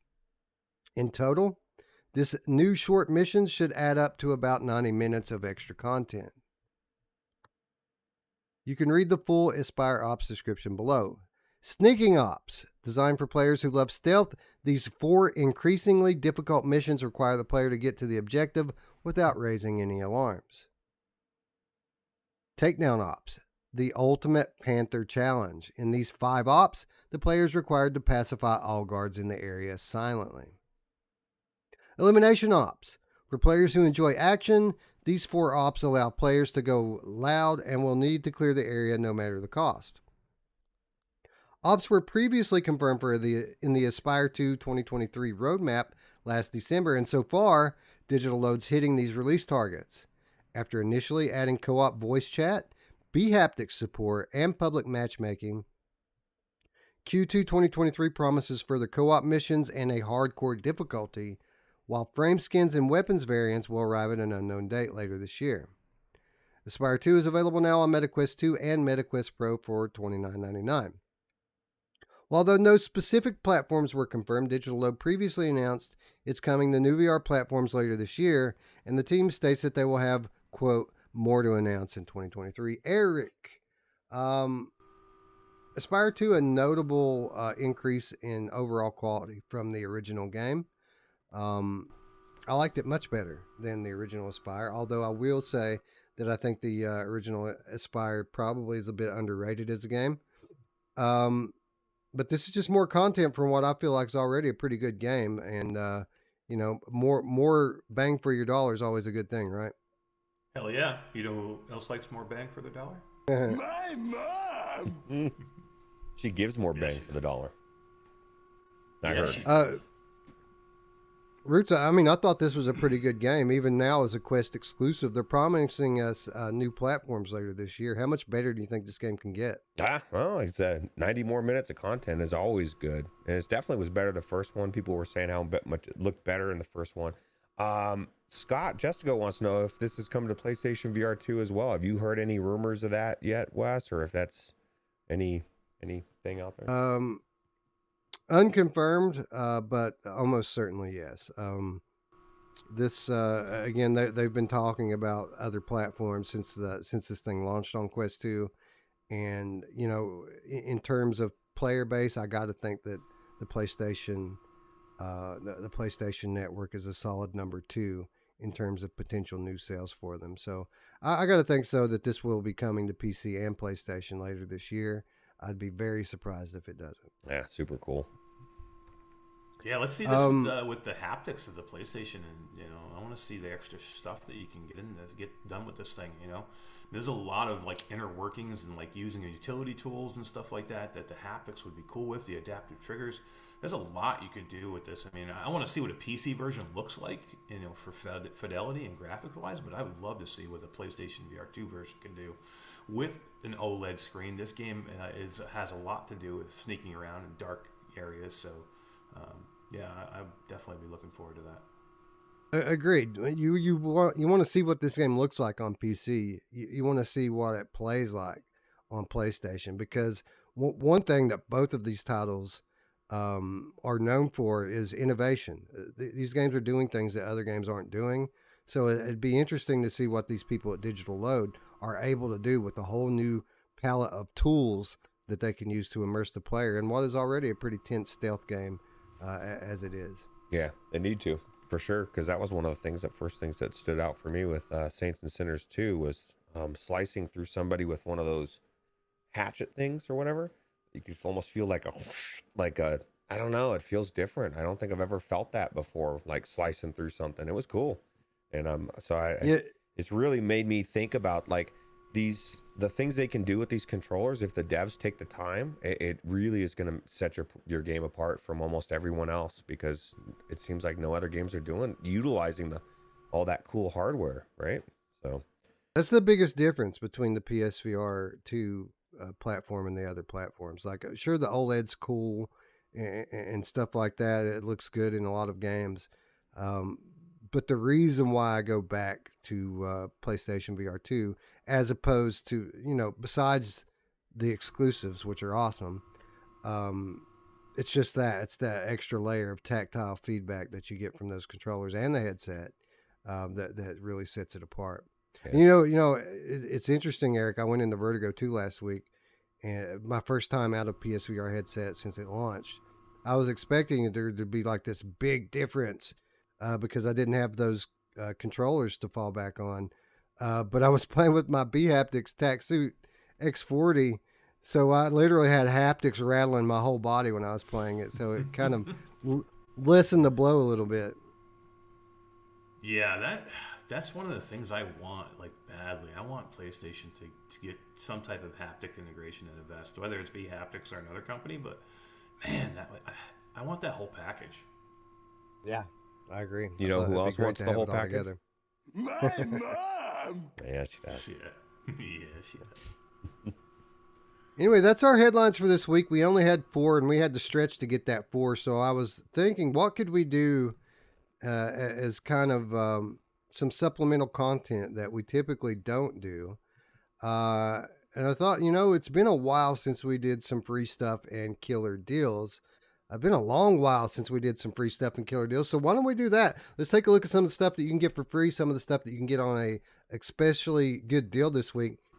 And for the record, this isn't your old school free stuff and killer deals. We're not listing the same sales that we talked about every time we always did this segment before. Like, everyone knows that No Man's Sky is on sale for $30 right now because it's always on sale for $30. So we're skipping over those usual suspects. We won't be talking about the Crow Team bundle this time around, or Seeking Dawn for $5 or whatever. We're going to take a look at just a few things that are on especially good sale right now that we typically wouldn't talk about. But first of all, I'd like to remind everyone to get your free stuff. Claim your free Epic games, which switch over this Thursday, but especially claim your PlayStation Plus games, because the monthly PS Plus games are switching over this Tuesday, and you can currently get Minecraft Dungeons, Code Vein, both for free, but you can also get, as you see here, Battlefield 2042. Ruuts, this is a $70 PlayStation 5 game that you can get for free with your PS Plus right now. That's crazy. That's such a good game, too. And I don't know. I'm one of those people that I need to get back into these. I'm glad you actually. I was kind of excited when you did the free stuff and killer deals because I forget, Wes. Without Wes telling me, reminding me every week. As soon as we stopped doing this segment, I stopped getting free games for some reason. So this week I'll get my games. Maybe we'll revisit it once a month or something. When we have a slow week, we'll get it in there. Yeah. You know who loves it when you get it in there, Eric? My mom. Ruuts has the best. I can't do the she does. Ruuts. Like everybody loves when Ruuts goes. Yes, she does. Yeah, she's dirty, man. Yeah, she is. Anyway, the games do switch over. This Tuesday to the April lineup. It's the first time that I can remember that all three titles in the PS Plus lineup are playable on both PS4 and PS5. So you get two versions of each game. Meet Your Maker, which is a game that launches this week and launching straight into PS Plus for free. Tales of Iron, and one of the titles that you've talked about a few times, Sackboy, A Big Adventure, now free or will be free this Tuesday on PS Plus. Pretty cool, right? Yeah, that's super cool. I of course, I'm not going to pick. Well, maybe I will pick it up, but I already own it on PC on Epic, so I still need to play this, Wes. It's a super cool game from what I've heard. So maybe we should reshade it. If you've already got it on PC, maybe we should play it in 3D. Yeah, absolutely. That'd be cool. Anyway, be sure to get your PS Plus games. You only have a couple days left to do that. But you know what's even more time limited? The Quest sales. There are some pretty decent Quest sales, but chief among them is a bundle, ALVO, and a channel favorite, Phantom Covert Ops. Both of these games bundled together for $30. Eric, two $30 games, one $30 price tag. Pretty cool, right? Dude, Phantom Covert Ops is one of the best games you will play in virtual reality, period. Forget about whatever headset you're on. In virtual reality, if you haven't played this game, you're doing yourself a disservice. Go play this game now. Yeah, absolutely. This might be my favorite In Dreams game. Like Fract and Phantom Covert Ops are right there neck and neck with one another. This definitely one of the a handful of must-own titles on Oculus Quest. Yeah, that's close, man. Fractor, man, that'd be tough for me to decide. What if Fract was as long as Phantom Covert Ops? I'd go Fract. That's the only downfall of Fract to me is I wanted 4 more hours of it. Yeah, not only is Phantom Covert Ops longer, it's much more replayable too with all the extra content they added in after launch. I wish Fract would have got that same kind of treatment. Wait, you're telling me a game where you're on a canoe, or what is it? Remember when we first saw the trailer first time, Kayak, we were laughing, and then we were like, oh my God, this is good. But yeah, super cool. We literally laughed out loud at that announced trailer for this game, and then it turned out to be one of the best games that year. Yeah. Yeah, and the voice of the general in the game is Solid Snake. David Hayter, the voice of Metal Gear Solid Snake, is the general in this game. Is like the evil general, the Russian general. It's crazy. Yeah. And so that game by itself worth $30, but you buy it here and you get ALVO with it, which is also a pretty awesome game. Crossplay with PlayStation VR. Multiple game modes have been added into this since we played at Ruuts. Control updates, so on, new maps, and they continue to add to it even to this day. Yeah, that's ALVO. Right? This is the thing. They completely added mechanic or full reloading, right, for Wolvie? Yep, so, that's right.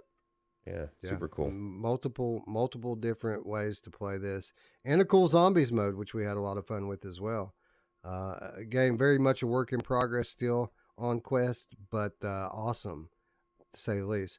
In fact, you know what the best thing to do, Ruuts, when you have a show that's kind of light, you take a page out of the Q2 CBR Gamer book and you do some giveaways. So why don't we give away a copy of ALVO right now? So here's the deal. There's Oprah. What's up, Oprah? Good to see you. She's ready to give one. You get a game. No, Oprah, we only have one. Sorry.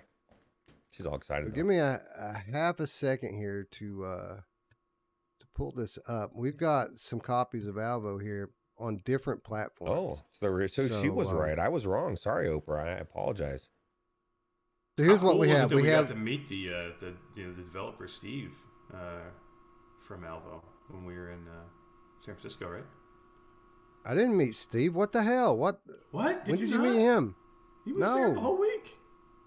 No, I wasn't. What? Wow. No, he was there all week. Wow. I didn't see him. Well, I mean, not that I would recognize him if I known him. I probably got drunk with him and just didn't even know it. But no. You were probably doing shots with him at the bar. If Mash was there, you were definitely doing shots with him. No, and Wes is he's a bad influence. See, this is the thing. I don't know who's telling the truth. You both are pointing the finger at each other. I wasn't there. So one of you is the instigator and the other is the victim. I want to know. I want to know who. I blame the guy from ProTube. That guy's out of control. Oh my God, that guy definitely is out of control. And to the point where he gave away his entire booth, like everything he had he was like, just come by and take all this stuff. Like everybody's got like paddle things for Kayak VR with PlayStation controllers and stuff. And oh my God, he gave me a ProTube at the bar. Yeah, like pulled it out of his backpack. I have a prototype PSVR 2 ProTube. How cool. That the guy just handed me at the bar. Actually, he tried to give it to Skiva, and Skiva's like, I already got one, dude. I don't need it. Give it to this guy who, by the way, is part of the largest PSVR channel on YouTube. Why don't you give it to him? And he's like, but I want you to have it. And he's like, I already have it. I don't need it. He should have just taken it shout and out handed Skiva. it to you. Pretty much what happened. Anyway, no, the guy told me to come back to the booth the next day and bring with me anybody who plays PSVR 2 regularly and that they needed people to kind of test the prototype out. But I never made it back to the show floor the next day. We were kind of out of commission. So, Wes's fault again. We were out of commission. My fault. Totally my fault. Anyway, so we've got a copy of PlayStation VR, an NA copy, North America copy of ALVO. We also have an Oculus Quest copy of ALVO, and we have a Pico copy of ALVO. So whoever answers the trivia question correctly first on my screen will win a copy of ALVO on your choice of those three platforms that I listed. Now, for the other two copies of ALVO, we're going to give those away in next week, and all you have to do to enter that giveaway is leave a comment down below telling us what platform you'd like to enter for, and then we'll draw winners for those two keys next week. So again, PSVR NA, Oculus Quest, Pico, those are the platforms. The winner here gets their choice. The other two goes to the drawing in the comments below, and the winner goes, or the winner will be the first person on my screen to answer this question. Do you have it already? Because Arcania says trivia. Man, I'm not going to get that. So maybe we make it like. Well, it's always really easy. The trivia isn't about making the questions difficult. It's just about not dropping keys in the chat. I don't want to just drop a key in the chat for Fast Fingers to pick up. So we're going to ask a very easy question so that Fast Fingers can answer it. Anyway, ALVO is currently bundled with Phantom Covert Ops on the Quest Store for $30. Name the developer of Phantom Covert Ops, and you'll win a copy of ALVO. I got this one. Oh wait, I already own it now. Is this on play? This is PlayStation VR 1, not 2, right? That's right. Okay. It's not out on PSVR 2 yet.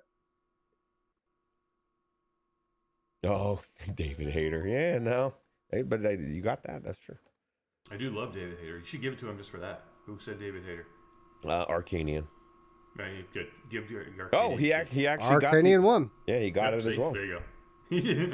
Dude, and how awesome is that? He was worried that he wasn't going to be able to get it, but you got it. Congrats, Arcanian. If you would please let us know really quickly which platform you prefer. I'll put this in the chat too.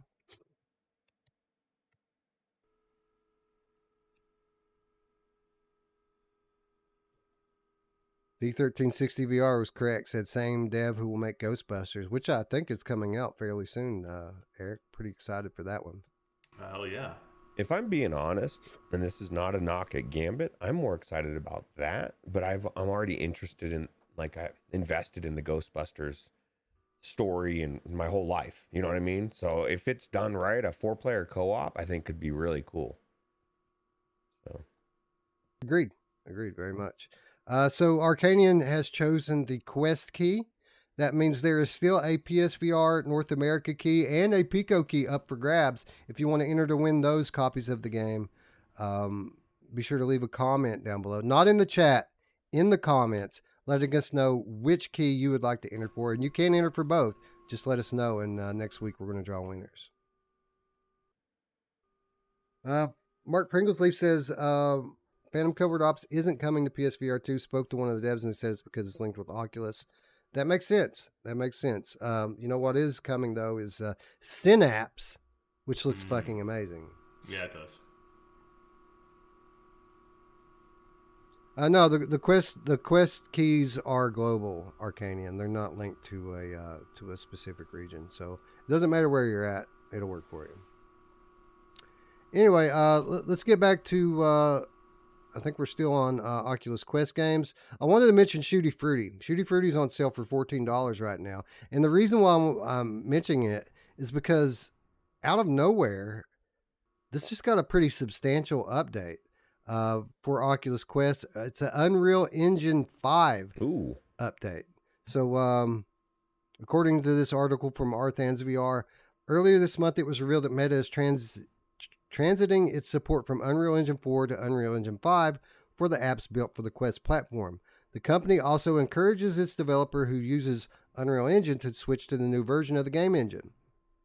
One of those developers who did so is In Dreams, who just released an Unreal Engine 5 update to their casual shooting VR game, Shooty Fruity, bringing benefits such as increased resolution to that title, both on Quest and Quest 2.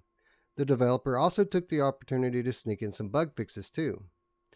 Delivered by the original developer Nearlight, who have recently joined the In Dreams family, we're excited to launch this much-requested community ask.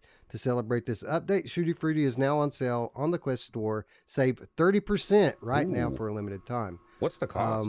Because I don't own that. I've never played Shooty Fruity. Is it worth playing? I mean, everybody loved it back in the day. It's just one of those games that kind of flew beneath my radar. And I got so far progressed into VR that I was like, Shooty Fruity. I'm playing that shit. You know, I'm ashamed to say I haven't played it either. I know it reviewed very high, and people still recommend it to me all the time. But it's $14 right now, which is like dirt for it's nothing for a Quest. Quest keys are typically pretty expensive. So for $14, a highly rated game like this that just got an Unreal Engine 5 update, I mean, it might be the time to get in on it. Yeah, for real.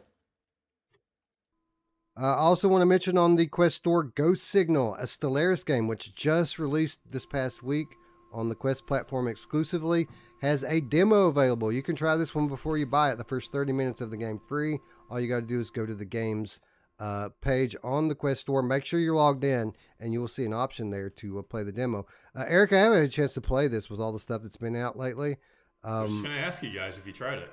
I've never played it. No.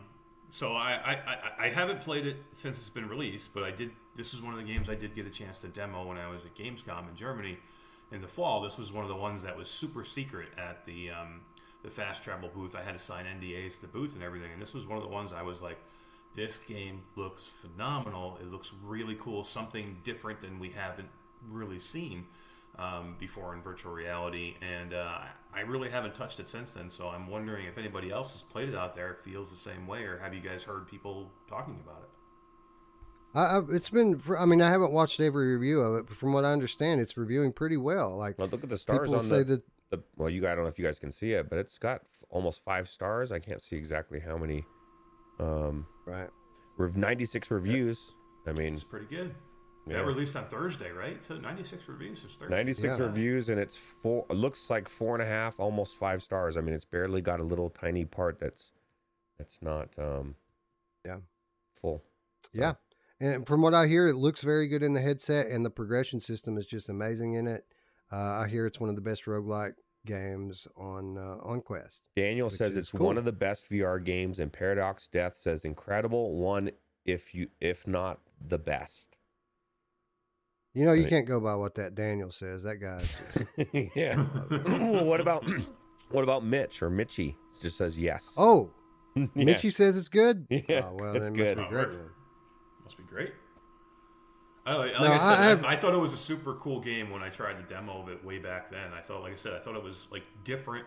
It's not your typical roguelite. There is roguelite elements to it, but you control it differently. There's some RTS stuff involved with it. It's I guess the Stellaris like whole backstory. There's a lot to that universe that I don't really know about, but it seems super cool. Yeah, Gamertag. I think has a 4-star review. Says it's a very good review on it as well, right here on this page. I'm gonna check it out. Awesome. Maybe I think very soon we're gonna have to just do a fast travel games week, because not only is this game out now, and Guardians Frontline just got released like 2 weeks ago. Everslot is coming out this month on Quest. So we don't have an exact date for that yet, but it is confirmed to be releasing in April. So I think maybe 1 week we just knock them all out. Let's do it. Anyway, before we get off of Quest, I want to mention that there is a Fanatical VR sale. So on fanatical.com, they have a bunch of VR titles on sale. But what particularly stuck out to me about this sale is that there's a bunch of Quest games on sale, all of them on sale for 27% off. Mini games on sale such as Cosmo Dread, Shadowgate, Swarm, Wraith, Afterlife, Yuki, Death Horizon, Apex Construct, and more. And I highlighted Apex Construct in this bunch of great games. Every game that I listed off there is pretty much a must-own for Quest. But I listed Apex Construct because we were just talking about how expensive Quest games can be. What is this, like $7 for Apex Construct, one of the best VR games of all time? Here, especially on the Quest platform, here for $7. That's kind of nuts. Yeah, super good game. Definitely worth $7 and was it 34 cents? That's insane. Yeah, definitely. Yeah, and it's a cross-buy title, so if you have a Oculus PC account, you'll get both copies of the game here for $7. Scott Jestico says, "Don't believe GT. He doesn't use F-bombs and works for the man." For the man. That's true. That's true. Although technically, Gamertag isn't on the fast travel payroll anymore. He's a brand ambassador. Yes. Make sure you tell him tomorrow that Mash says he doesn't swear enough. Yeah, we will. Are you not going to be there, Mash? I won't. I'll be traveling. I'll be I'll be in mid-flight. That would be a cool. See if you could get that like on the plane. See if you could get a signal. Dude, I can't get out of here without something squeaking in the background. Can you imagine if I was on a plane? You can buy the in-flight Wi-Fi and just do it right there from your plane seat.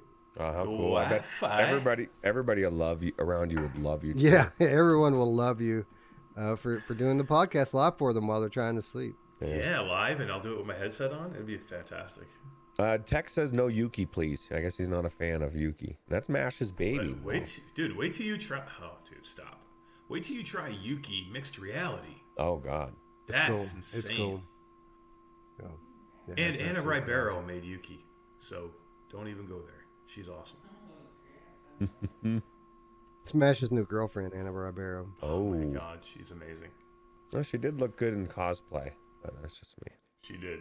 I have an interview, and I have to get I don't know what, Todd's sitting on his ass somewhere in the sun. He needs to get this interview edited and get it up. Come on, what the hell, Todd? You know who else likes to get it up? She likes when you get it up. Yeah. Anyway, so before we move on from Oculus Quest, I have a couple Quest keys to give away here. We're going to do one in the chat and one in a drawing next week. So here's what we're going to do. Let's do this. First person in the chat to guess what game this is will win a copy of the game. This game is it's a rhythm game. Probably, in many people's opinion, the best rhythm game. Certainly the best rhythm game that's not called Beat Saber.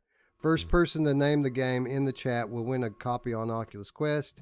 And of course, Arcanian. You already won Arcanian. You can't win twice. Ruuts happens to be wearing the shirt. If you've just caught a glimpse, You got the Really? answer right there. Are you wearing the shirt, Ruuts? Yeah, Synth Riders, look at that. Oh, Mass, you can't give out. Well, I guess somebody's probably already guessed it, but are you wearing it, Wes? Yeah, I'm wearing it too. Oh, how crazy! You know what? I'm wearing. Oh man, I wish I was wearing my Virtual Strangers too, but yeah, I just happened to be wearing Synth Riders today. How cool! All right, let's see who got it. Techno Glitch. No, well, Gear says Synth. It's not called Synth though, is it? I mean, can we judges? I don't have a panel of judges. we're if it's between Gear and Synth, I mean Tech and Synth. Tech's won so many games, man, and this is the first time I've ever seen Gear's name in here. I might have 3 of these. Let me see if I have 3 of them. If I have 3 of them, they'll both win. How about that? If not, we could probably call the awesome developers at Kludge. Probably That's get true. Key.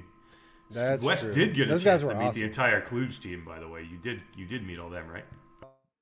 Dude, and John and Falcon. Falcon. Don't call him by his real name, by the way. His mother. Only his mother. He's like, calls only him by my his real mom name. calls me. I won't say it. What's so let's see this here. is for PlayStation VR 2, right? Is that what you said, or you said it's Quest? No, this is for Quest. Okay. This is Quest. It's Quest. And guess what? I do have enough.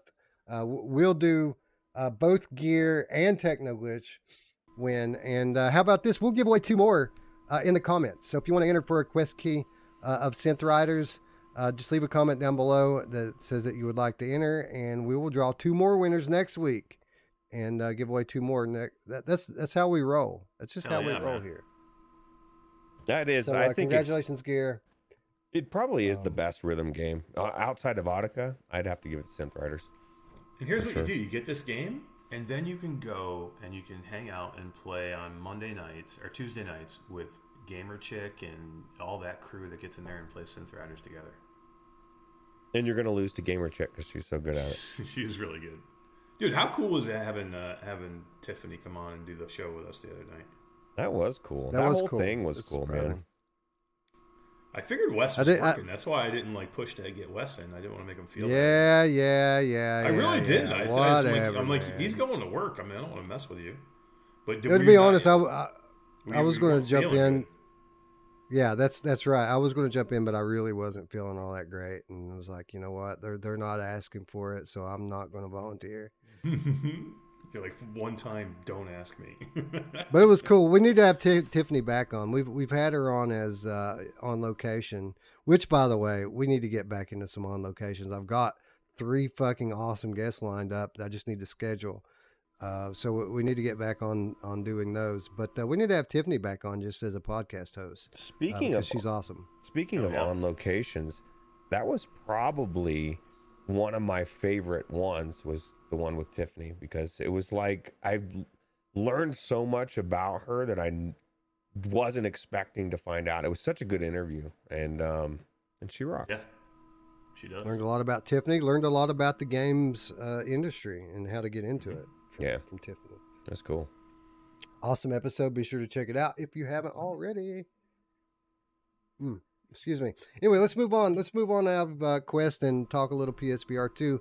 The Last Worker is on sale right now. It has a 20% launch discount.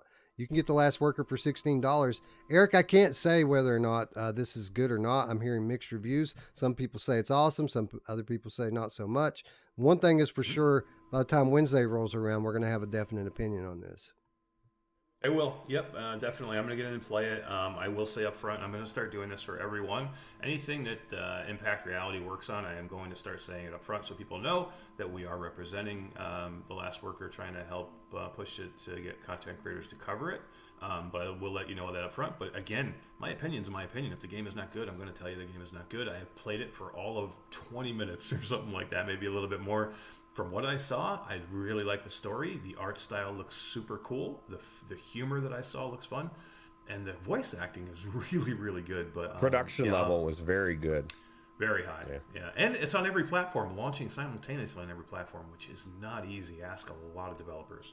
So, yeah, I'm looking forward to really getting more into this. You know, it's funny because Brian kind of came down negative on his impressions of the game, but I talked to him last week and he was digging it. So something happened. I don't know if between? You think this? Yeah, I don't know. if he got sick of the game, or as it wound on, or I know he was in a particularly bad mood because of the latest Bloomberg hit piece on PSVR 2. What a bunch of garbage that is, too, by the way. I think we talked about this the other night, but come on, man. Bloomberg, this is all, since, they're trying just to get, like, people pissed off and talking about things. It's completely ridiculous. You can't give me numbers. If you can't buy the game, you can't buy the system yet. You're going to give me numbers? Until you can go out and buy it in a brick and mortar, how can you give out numbers, sales numbers, and say it's a failure? Whether PlayStation thinks it is or not, the whole fact of the matter is that probably 80% of the population won't buy it because you can only buy it from PlayStation Network, and most of them don't have a PlayStation account. That don't want, like, parents won't even go, like, they would maybe go Amazon because they've already got an Amazon account. It's already linked to a credit card. You don't have to do anything special. How many people have PlayStation accounts that would buy the game that didn't, or that don't have it and just don't feel like signing up for it? It's a pain in the ass getting a PlayStation account. Yeah. There's so much we could point to here. Like the fact that Sony really hasn't started marketing it yet. We have no idea what's coming in terms of first-party titles. Like you mentioned, you can't buy it at any retail. Forget brick and mortar. You can't buy it at Amazon right now. You can't buy it anywhere except for Sony. It sold 275,000 reportedly in a month, which, by the way, isn't terrible. It isn't like they've sold none of them. Those are like pretty baseline standard numbers for a VR launch that you can only buy in one place with a handful of titles supporting it. And No beyond all marketing. that, Zero. yeah, no marketing. One commercial. Right. People have only been able to get PS5s for about 3 months now. It's not like people are just now getting their consoles. So Yeah. it's like, I talked to so many people, and I've said this a couple times now, but about VR in general, and if I see a PlayStation 5, a PlayStation 4, anything that makes me think that they may know about a PSVR 1, whatever, even if they don't have it, I throw it out there. I'd say 99% of people don't know that this headset is out, literally. And I talk to a lot of different random people, so that's a problem. Although this is one thing I would say, the numbers are true. And the fact that they pointed them out isn't the problem. In that article, they should have gone the extra step and said, this is has not been released anything. Give us all the facts. Don't just paint one side of the thing and trash it. So I can understand why Brian would be a little upset about it, for sure. Until this is an impulse buy, I don't even want to hear it. Until I can do it and buy this as an impulse buy, which most of these are, and before, when people can just go grab it and then go home and put it on their heads, I don't want to hear it. Yeah, that's my problem with it too. The problem isn't the number or them reporting the number. It's the light that they tried to paint it in, saying that it's because it's too expensive or what. It has nothing to do with it being too expensive. It has everything to do with the fact that you can't buy it anywhere, and they haven't really marketed it yet. Talk to me in a year after the holiday season 23. If they're having trouble selling them, then we can panic a little bit.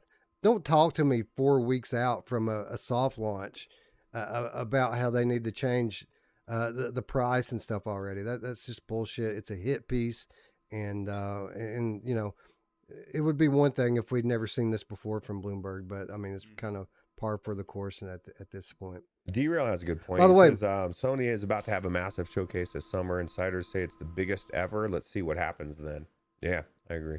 Exactly. And for those of you, there are a few people out there who are kind of in denial about the number, saying that can't be trusted. I do believe the number. The reason I believe the number is because I heard it 2 weeks ago when I was in San Francisco. I heard about this from developers that they're estimating it around 250, 275 headsets sold. With that said, I also heard from a lot of developers, or a few anyway, that their sales on PSVR 2 was much more than they had expected them to be. So I think it's way too early to be painting any kind of doom and gloom from any projected sales figures at this point.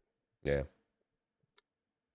Anyway, Last Worker, $16 on PlayStation Store right now. For what it's worth, also that price on Steam. I think it's full price on Quest. I don't think there's a discount there. But still cheap though, man. No, you're all right, Ruuts, to go ahead and switch it over. Sea Smash, a game that was recently announced, coming to us from Wolf and Wood, a revival of a Dreamcast Dreamcast Classic Esport.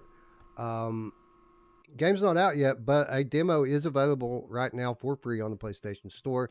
Those of you who are interested in this type of thing, those of you who miss Spark, might want to pick up this demo and check it out. I hear it's pretty decent. Yeah, it's free. And it's free. That's right. Free's free. Anyway, let's move on to PCVR. There's some really cool stuff going on Steam VR, namely Vertigo 2. You know, Vertigo 2 is not on sale. It's not on sale, but it is $30. And for what it's worth, that came as a shock to me. I reported this game as being a $40 game last week because I saw it on Mateo 311 reported it as a $40 game, and I just assumed that was correct. That was before launch, and to everyone's surprise, Ruuts, this game launched at $30 on Steam. Wow. Which is just insanity to me. This is a great game, an instant game of the year contender. $30 is underpriced for this game. Yeah, it's half the price of Half-Life Alyx, and people say that this game is better than Half-Life Alyx. Maybe not visually, even though visually it's stunning. And I don't know. I like this game so far. I've only played through a good portion of it, or not a big portion of it, a little bit of it, but I like it better than Alyx so far myself. But this is also somebody I don't have an invested memories of Half-Life Alyx or Half-Life in general from when I was a kid or younger. So this is certainly a full-fledged VR game. It's not nerfed, kind of like Half-Life Alyx is kind of nerfed so that noobs can enjoy it too. This is full flavor VR.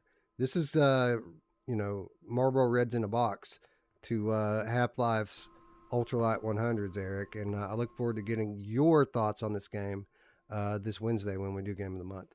Heck yeah, I think I'm going to put Tribe and Jordy into it after let them check it out. Nice. Laptop when we're done. Man, I'm going to jump in there too. I have not even looked at it yet, so I'm looking forward to it. It's great. I'm halfway through it, and I hope to be even further into it by the time Wednesday rolls around. But let's talk about some stuff that is on sale. How about F122? Remember this game, guys? $60 less than a year ago. Less than a month ago, this game was $60. $10 right now on Steam VR. Full VR compatibility on Steam. I'm not a biggest racing guy, Ruuts, but I mean, if you're going to give it to me for $10, might be worth a try. As a matter of fact, I picked it up. I picked up the $12 deluxe version. Was it you, Mash, that convinced me to do it? Or yeah, I did. He said he picked it up, and then I was like, well, you know what? I'm going to pick it up then. I mean, $12 for the deluxe version. I don't know what the difference is, but What do you guys think? You're better than me? It has to be good. Yeah. You know who else likes to give it to you for $10? My mom. She'll go cheaper too if you haggle. Oh, really? I heard. Negotiations? Yeah, you just got to negotiate. You just got to know how to, what to say. You know who will never give it to you for $10 is Medal of Honor Above and Beyond. Although this game is coming at a pretty substantial discount right now, $32 for Medal of Honor Above and Beyond. A game that, in my opinion, is underrated today because it did have a bit of a bumpy launch. But Eric, a lot of the issues that people had with it at launch are no longer there. And this is an elite VR game. This is in the cream of the crop, so to speak. AAA VR here that not enough people have played. Maybe now's the time to pick it up. Yeah, this is a cautionary tale with this game. Do not launch your game when it is not ready, people, because it is hard to come back from. And this game, when you have a game especially that was this anticipated and it does not launch perfectly with a high price tag, you will pay the price for it every time. And this game is really good, and nobody's playing it because it was imperfect when it launched. What about the multiplayer that I've never tried? Again, there's another reason. You cannot have problems when you have multiplayer. Yeah, I hear that it's good. I hear that the multiplayer is really good. But even if there was no multiplayer, the campaign is pretty cool. It's really good. And high quality. The weapons are awesome. The visuals are good. I mean, it's a high quality AAA VR game. Victory. Oh, not anymore. Oh man. To round out Steam VR, another game that I've never played, Winds and Leaves from Trebuchet. This game reviewed pretty well, actually. Obviously, a game that's not for everybody. It's a bit of a pacifist game, environmentalist type stuff. But from what I hear, it's pretty fun to play. $4 Ruuts for Winds and Leaves on Steam right now. That's ridiculous. I mean, I don't see how you don't play that for $4, right? Yeah. Oh wait, you said environmentalist. Never mind. I'm just kidding. I'm passing on this one. $4. Well, if you paid me $4, I might think about it. It's got it's $4. It's $4, but after the carbon taxes, it's like $500. I'm just kidding. It's jokes, environmentalist jokes. No, I hear it's good. I haven't heard anybody say I played it and I didn't like it. Everyone I've talked to that actually played it said it was good. And I don't know. I do know it's $4, and I can probably find that in my couch. Do you think we should pick it up for the Steam or for the show account and check it out, or do you think it's not worth it? I think that I'll probably pick it up and we'll never play it, but yeah, we'll probably get it. Actually, it might even be on Buyport Infinity. If it's on Infinity, we'll just forget about it. Oh, that's true. If it's not on Infinity, we'll probably pick it up, put it in there. Anyway, that is free stuff and killer deals. Again, giveaway winners, hit me up on Discord to claim your keys. It might be tomorrow before I get back to you because I'm going to have to go to work immediately after the show today, but we will get back to you. And again, those of you who are catching this episode on replay, to enter the drawing for next week, all you got to do is make sure you're subscribed. Leave a comment down below letting us know which games you want to enter the drawing for. You can enter for all of them. You can only win for one. But today, people who won in today's chat, Arcanian, for example, if you want to win a copy of Synth Riders, you can enter the second chance giveaway. Absolutely. Everyone is eligible to win the second chance giveaway. It is secluded. It's autonomous. It's its own thing versus the chat giveaway. So it's a clean slate for everyone. I hate to break this to you, Wes, but Spry Guy says you're not going to find $4 in your couch. He already checked when he was there. It's empty. He probably did. He probably did. Anyway, let's get on to the week's reminders. We do have stuff that's out this week. Pretty cool stuff coming to PlayStation VR, actually. Do you have the heart of a champion? Or are you just another chump?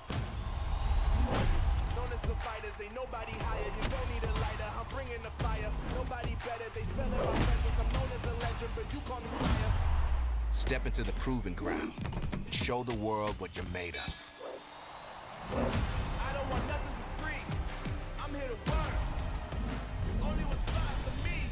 I gotta be first. When the time comes, will you rise? Come to your words. I've been through the dirt. I've been through the dirt.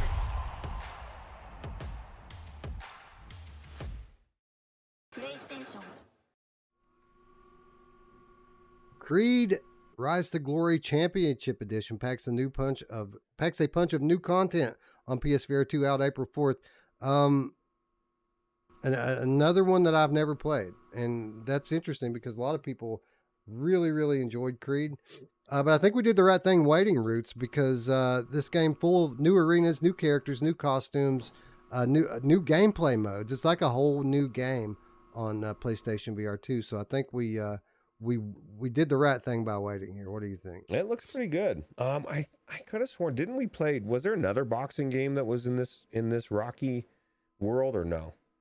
In the Creed? No, there's only one in Rocky. There was three notable boxing games in VR. This being one of them. There was another game called Knockout League or something like that, and then of course the Thrill of the Fight.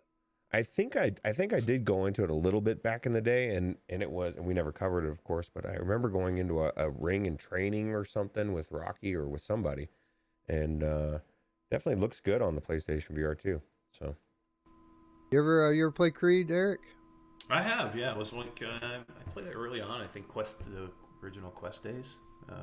Played it on there. I thought it was okay. It was fun. I like Thrill of the Fight better, I think. I like Knockout League, or that at least the I guess that type of, what was that game that was Mike Tyson's Punch Out that was kind of like Knockout League? Definitely more arcadey. Yeah, Knockout League was definitely more arcadey. I think we do need a definitively great boxing game in VR. I don't think it's there yet. Yeah. Well, that's what this is trying to be. Full PvP support for this new version of the game. Again, updated visuals and new content. I'm going to give it a shot. I'm going to try this one out. Maybe not this week, but certainly in the coming weeks. I want to give Creed a look, my initial look at it, because again, a lot of people really love this game, and I'm a fan of combat sports to begin with, so I need something to make me get out of my chair. PvP mode, that'd be cool. Yeah. You think you need like button mashing or button presses instead of real swinging? You think there's too many people that don't want to just swing their arms and box for well, hours this is the problem, and this is why I mean, it's good. There's certain games that are just, it's too repetitive. Like, it's like people saying they want to play Minecraft in VR, but they want to swing the pickaxe over and over again. Yeah, you're going to want to for about an hour, and then you're going to say, this is fucking no, I'm done. I agree. At least give you the option to hit buttons. I know it drives some people crazy that some people don't want to swing their arms all the time, but I think it would be a good option, so. Speaking of swinging the axe over and over and over again, something else come to PlayStation VR 2 this past week. Kiroim Espeki.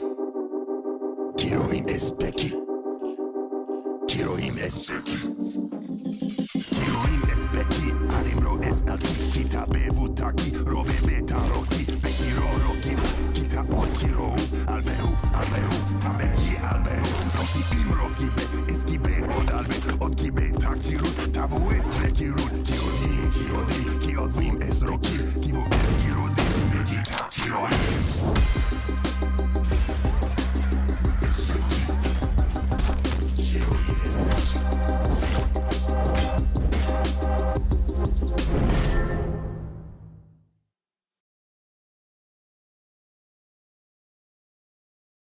PlayStation. Gorn has finally landed on PlayStation VR 2.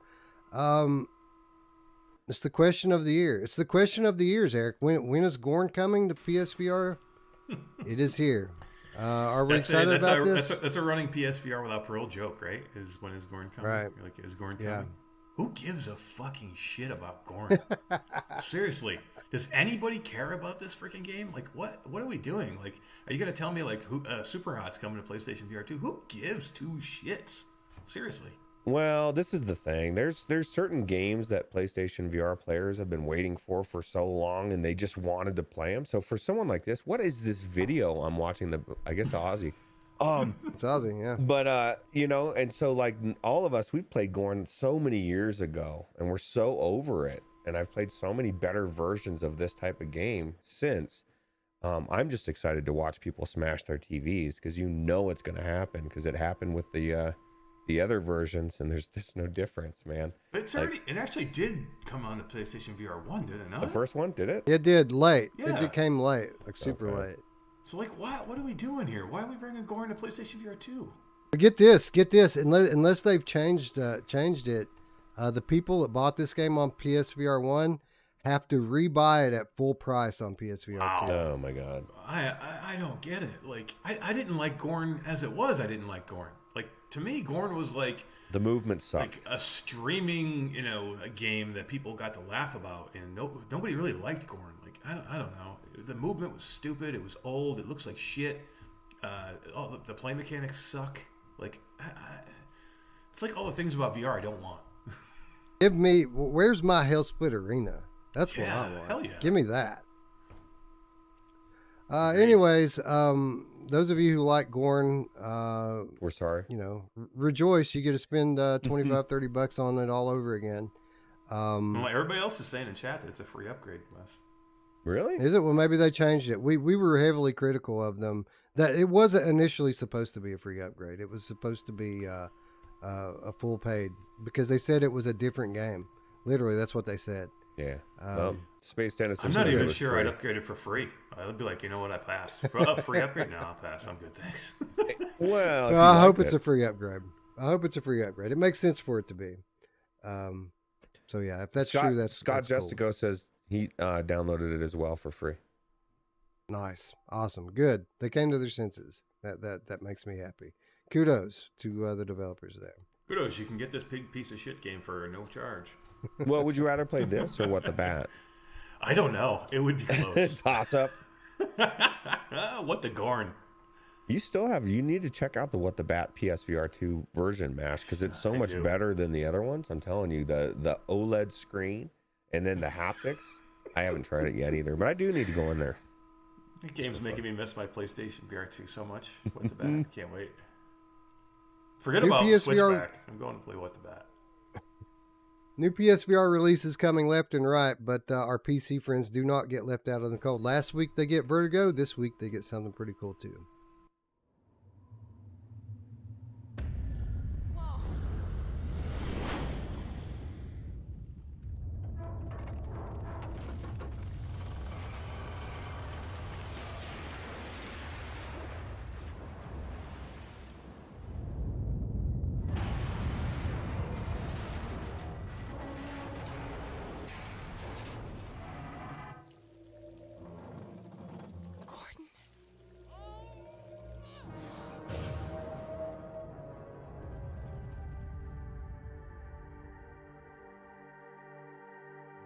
This is more than anyone can bear, but we will persevere.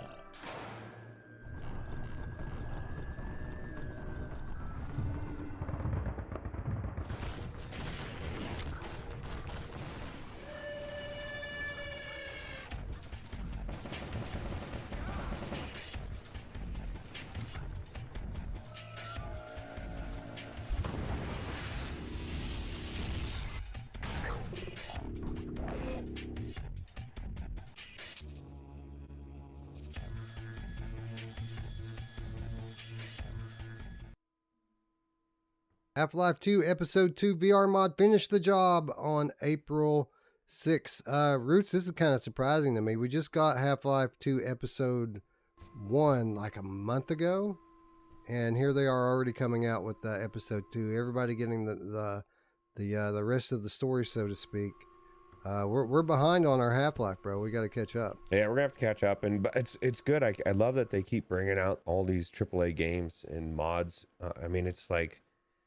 And the rest of VR needs to catch up to this, because if they keep putting out amazing AAA VR mods on PC, it makes me not want to play 75 to 80% of the built from the ground up VR games, because they don't have the content that's even close to this kind of shit. And it just makes me happy, because the more that comes out of mods, the sooner we're going to get the AAA games. And even if it's just ported over as it is with a gamepad controller, because that's what I was saying on your show, or the thing we just did, Mash, like, or maybe it was on I don't know, I wrote it somewhere, and I've been saying it forever, but like, everybody bitches that there's no money.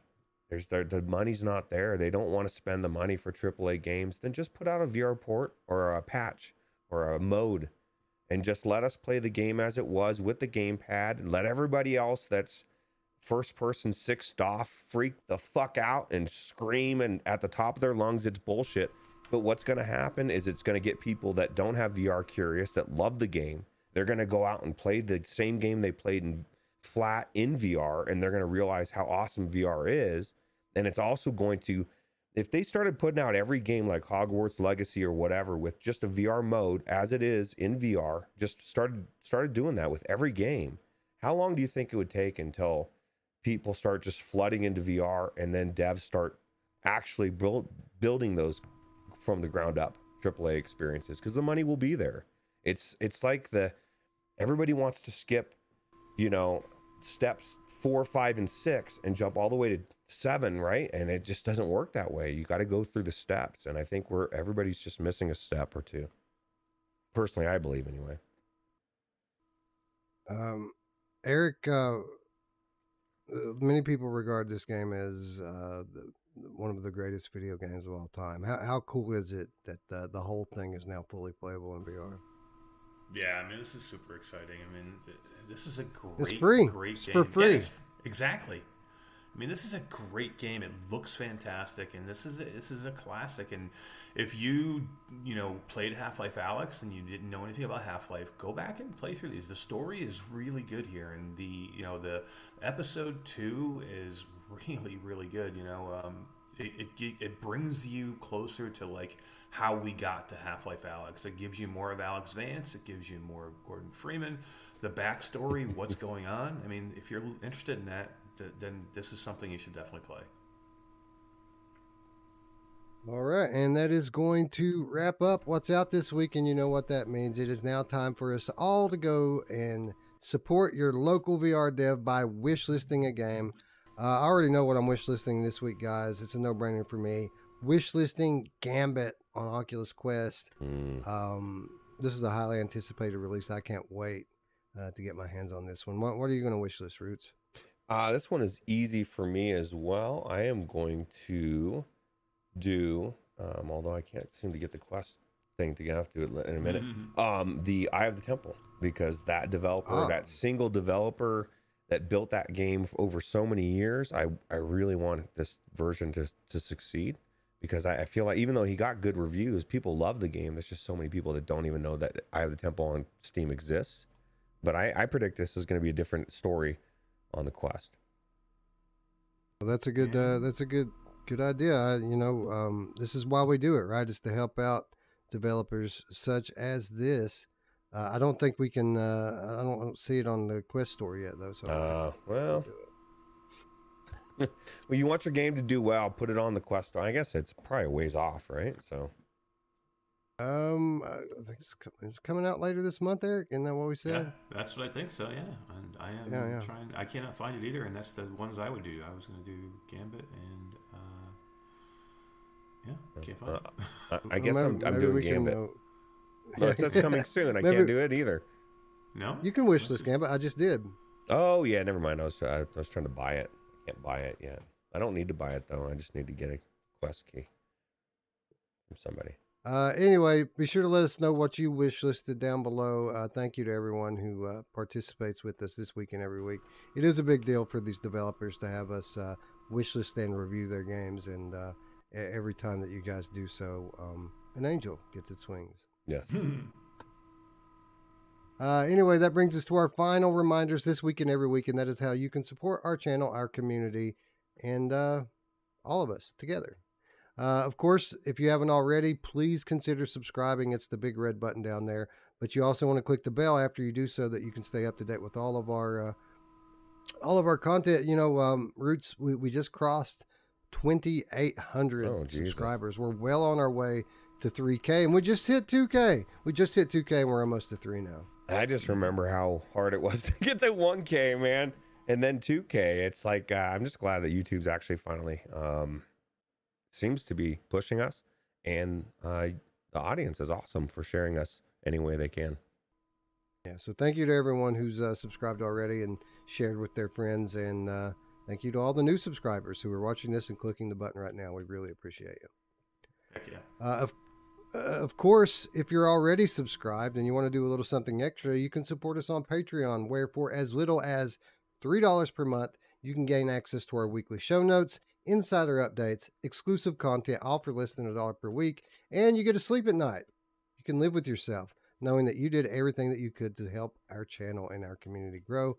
Thank you to our now 36 Patreons. We love each and every one of you, and we very much appreciate the things that you allow us to do through your monetary support. Thank you to all of you. Thank you to everyone who donates through all the platforms. You guys are the salt of the earth. And of course, last but not least, maybe you don't have any change to spare, but that's all right. You can hang out with us every day on Discord for absolutely zero cost. You'll find an invitation link down there below. We hang out there 24/7 talking about VR, talking about life, sometimes talking about shit we probably shouldn't. But we're all one big happy family most of the time. And we invite you to become part of that family. The door's open, the lights are on. Take your shoes off at the door. Yeah, wipe your feet. I guess you can take your shoes off, you're good. Yeah, absolutely. Anyway, I think that's our show. I want to thank you all for watching. For Ruuts and Eric, I'm Wes. We'll see you on Wednesday for Game of the Month. Bye now. Take it easy. See you later.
Bye.